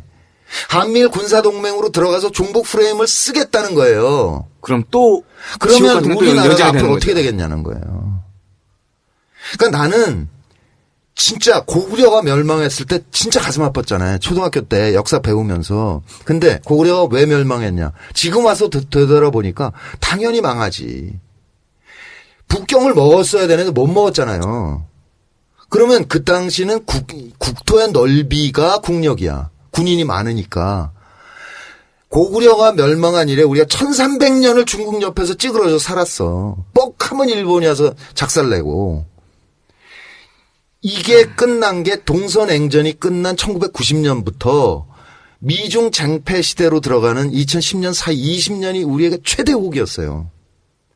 이때 우리가 남북이 손을 잡고 갔으면 우리가 섬나라를 벗어나면서 우리의 자본과 기술의 북쪽의 노동력과 지하자원과 이거를 합쳐서 시너지를 냈으면 뭐 월가가 분석하잖아요. 우리 10년, 15년 안에 세계 5대 강국에 들어갈 수 있어요. 근데 이거를 놓치고 있는, 그러니까 이거를 국내 선거에 이기려고, 지네 정권 연장하려고 안 하는 거야, 이자들이. 근데 17년 어떻게 이길 거냐고, 당이 저 모양인데. 그러니까 만약에, 민주당과 정의당과 등등 해서 민주진보 진영의 정당의 모든 구성원이 어느 날 갑자기 국민 여러분, 우리 앞으로 일치 단결하여 제1의 목표를 17년 정권 교체를 두고 열심히 노력하겠습니다라고 선언할 가능성이 있어요? 없죠. 벼락이 쳐도 그런 일은 없어. 지금 민주당은 예수가 와도 안 돼. 네? 그러면 할 수 있는 방법이 뭐냐. 총선은 각자 알아서 뛰라고. 그러니까 능력 있는 사람이 돌파하라고. 그러나 대선에는 우리가 10만 양병을 해보자 이거야. 이 플랫폼을 만들어서. 이겨야 한다. 이기려면 그 방법밖에 없잖냐. 다른 방안이 있으면 얘기해 주라 이거야. 없으면 말라고. 하자고. 성공된 모델들도 있잖아요. 있고 이미. 거기다가 우리는 인터넷 환경이 세계 최고예요. 스마트폰 보급률 압도적이야. 거기다가 모든 독재를 무너뜨린 국민이 있어. 왜 못하냐고. 미국같이 저 다민족 국가 저것도 콩가루인데 쟤네들 하잖아. 왜 못하냐고 우리가. 그러니까 의심하지 마라. 의심하지 말고 미안하지만 이제 더 이상 내 은행 구좌 여는 일 없어. 이거 제외. 앞으로 내가 죽어도 애들한테 조의금도 받지 말라 그럴게. 이거 마지막이니까 능력이 되는 대로 많이 넣어달라 이거예요. 알겠습니다. 마지막에 또 열변을 사자후를 또 토하시고. 너무너무 성질이 나. 그러면 총선 승리, 대선 승리하면 영화파로 돌아가시는 겁니까? 아니 이미 출마 못하니까 이미 단역이지만 11월 촬영할 거 하나 약속했죠. 근데 아직 제작 발표를 안 해서 공개를 할 수는 없는데 그냥 작은 역이에요. 경영이가 다 말아먹었잖아요. 그래서 이렇게 다 먹어서 나한테 여기 안 오고 있는데 아무튼 이제 본격적으로 다시 해서 경영이를 따라가야죠. 제가 며칠 전에 우연하게 검색하다가 유튜브에 들어갔는데 요즘 그게 그래도 되나 모르겠는데 실종이라는 영화가 유튜브에 전체가 그대로 다 올라와요. 통째로. 10분 이게 아니고 2시간 영화가 쭉. 그거 불법인데? 그죠? 또 올라왔어요. 그래 처음에는 그냥 여주인공 좀 보려고 봤다가 추자연 씨? 추자연 씨 말고. 이제 내가 정치 안 하는지 그만 틀어먹어도 되는 거야. 그러니까. 한국 영화 사상 최다 방영 케이블에. 최다 방영. 왜냐면 정말 인간 쓰레기로 나오거든요. 아니 근데 그거에 대해서 악역 중에 악역. 이제 알바가 막 공격을 해요. 넌 실종이나 찍어라 그러는데 거기서 닭모이로 갈잖아. 네. 그 장면이 왜 들어갔겠어요? 김영욱 때문에 들어간 거야. 그러니까 인간이 상상할 수 없는 장면이거든 그거. 그렇죠. 근데 김영욱이가 파리에서 실종된 다음에 두 가지 설 있잖아요. 네. 파리 교회로 가서 닭모이로 갈렸다는 것. 두 번째는 항공에다 싣고 와서 마취해서 싣고 와서 청와대 지하에서 총 쏴 죽였다는 설. 이 두 가지잖아요. 그러니까 감독이 생각해서 한 거예요. 그거는 인간의 상상을 넘어서는 일인데 그렇게 쓰면 또 조용해져 잠깐. 박 대통령 계실 때 이런 설이 있었기 때문에 그걸 감독이 쓴 거다 이렇게 얘기하죠. 그래요. 제가 전문가적 입장에서 말하면 총 4가지 설이 있습니다. 네 가지 설인데 그 2가지 설이 핵심인 것이고. 그런 거죠. 예. 그래 하여튼 제가 왜 실종을 갑자기 했냐면 이제 뭐 안 하니, 이게 출마 안 하니까. 그러니까 보다 보니까, 나도 몇 번이나 본 영화인데 또 보게 되더라고. 살벌하죠. 살벌하고. 역시 악역이 어울리신다. 조선일보 덕을 본 게 그거죠. 알겠습니다. 감사드리고, 그러면 마지막으로 EJ 팬들분께 저기 좀 많이 좀 참여하시라는 당부 말씀, 또 다음에 뵙자는 뭐 인사 말씀, 이런 거 좀 부탁드리겠습니다. 네. 정말 사실 초조합니다. 국정원 해킹 사건을 보면서 정보 인권에 대해서 걱정들 많이 하시는데 그것도 굉장히 걱정인데요. 사실 저는 더 걱정을 하는 게 뭐냐면 국정원이 어쩌면 전 국민의 DB를 확보하는 작업을 하고 있을지도 모른다라는 거예요. 그러니까 오바마가 했거든. 그러니까 오바마가 빅데이터를 모았는데 예컨대 이동영 딱 치잖아요. 그러면 이동영에 대한 자료가 50개에서 200개가 떠요. 그러니까 카드 회사 뭐 백화점 등등에서 DB를 다 모았거든. 패턴이 뜨는 거죠. 네, 그러면 이 사람의 취미와 관심사, 그다음에 정치 성향이 나와. 그걸 가지고 마이크로 타겟팅을 해서 선거운동을 했어요. 근데 맞춤 서비스가 되는 거죠. 네, 그거를 운동하면서 계속 스마트폰에 입력을 한 거예요, 이 사람들이. 그래서 12월 18일 선거운동이 딱 끝났잖아요. 그랬을 때 공화당은 뭘 했냐? 술 먹고 잤어. 민주당은 그때부터 조직이 총동원돼 가지고 공화당 골수 지지 빼고 민주당 골수 지지와 중간층에서 오바마로 기운 사람을 향해서 투표 독려 운동을 했어요. 그런데 2012년에 이미 한나라당 했다고 새누리당은 2시 반에 김무성 총괄본부장이 전국에 문자를 뿌려요. 준비된 차량을 동원하여 선거를 도우라. 이걸 뿌렸거든. 그럼 준비된 차량 이거 선거 불법인데 이 사람들은 차량을 쫙 준비해가지고 배를 눌러서 자기네 지지할 사람들만 투표시켰다는 거예요. 알고 있었다는 거예요. 그렇게 선거운동 했어 이미. 그런데 오바마가 한 빅데이터 선거를 봤잖아. 지난 대선에 그렇게 댓글 달면서 부정행위를 했을 때는 때려 죽여도 정권 안 주겠다는 거잖아요. 무슨 짓을 못하겠냐고. 그러면 해킹해서 지금 이미 KB 털렸다 KT 털렸다 신문에 났었죠. 그럼 딴 데는 안 털렸어? 그럼 통신 3사 털리고 카드회사 다 털리고 백화점 털리고 쇼핑몰 털리고 이러면 오바마가 갖고 있는 빅데이터보다 훨씬 더 광범위한 빅데이터를 국정원은 갖고 있을 가능성이 매우 높다. 쟤들은 저렇게 갔는데 우리는 우리 지지자조차 안 갖고 있는 거예요. 35만 명 아주 충성스러운 국민 참여 경선인단 DB를 잃어버렸대. 이사하면서 잃어버렸답니다. 이사하면서? 네. 자, 이럴래니까 정말 우리 스스로 조직화해서 그렇게 해서 정말 신면양병으로 맞짱 뜨기 전에는 저는 희망이 없다라고 보는 거죠. 그러니까 힘이 되는 대로 많이 얘기를 해 주시고 돈을 빨리 모을 수 있도록 힘을 모아주시기를 간절히 말씀드립니다. 온라인 감사합니다. 광장 시민의 날개 www.tong-tong.kr www.통-통.kr 전화 070-4916-2017 페이스북은 뒤에 슬래시 붙이고 크라우드 플랫폼 CROWDPLATFOM 트위터는 @ 크라우드 아랫바 플랫폼 CROWD 아랫바 PLATFORM입니다. 아이, 개새끼, 그걸 뭐 가족 읽고 있어. 그냥 검색해달라는데. 하여튼 여러분 많이 참여해주시고, 원래 저희가 이제, EJ에 출연하신 분들께, 오늘 처음으로 구체적으로 갑시다. 출연료를 20만원씩 드립니다. 아이고. 네, 이것도 조합에서 드리는 게 아니고, 저희가 개인적으로 드리는 건데, 이번에는 문성권 위원장한테 안 드리고, 요걸 일시 후원 금액 붙여가지고, 아까 100만원 약속하다가 20을 더 붙여서, 좋습니다. 120만원 후원하도록 하겠습니다. 고맙습니다. 네.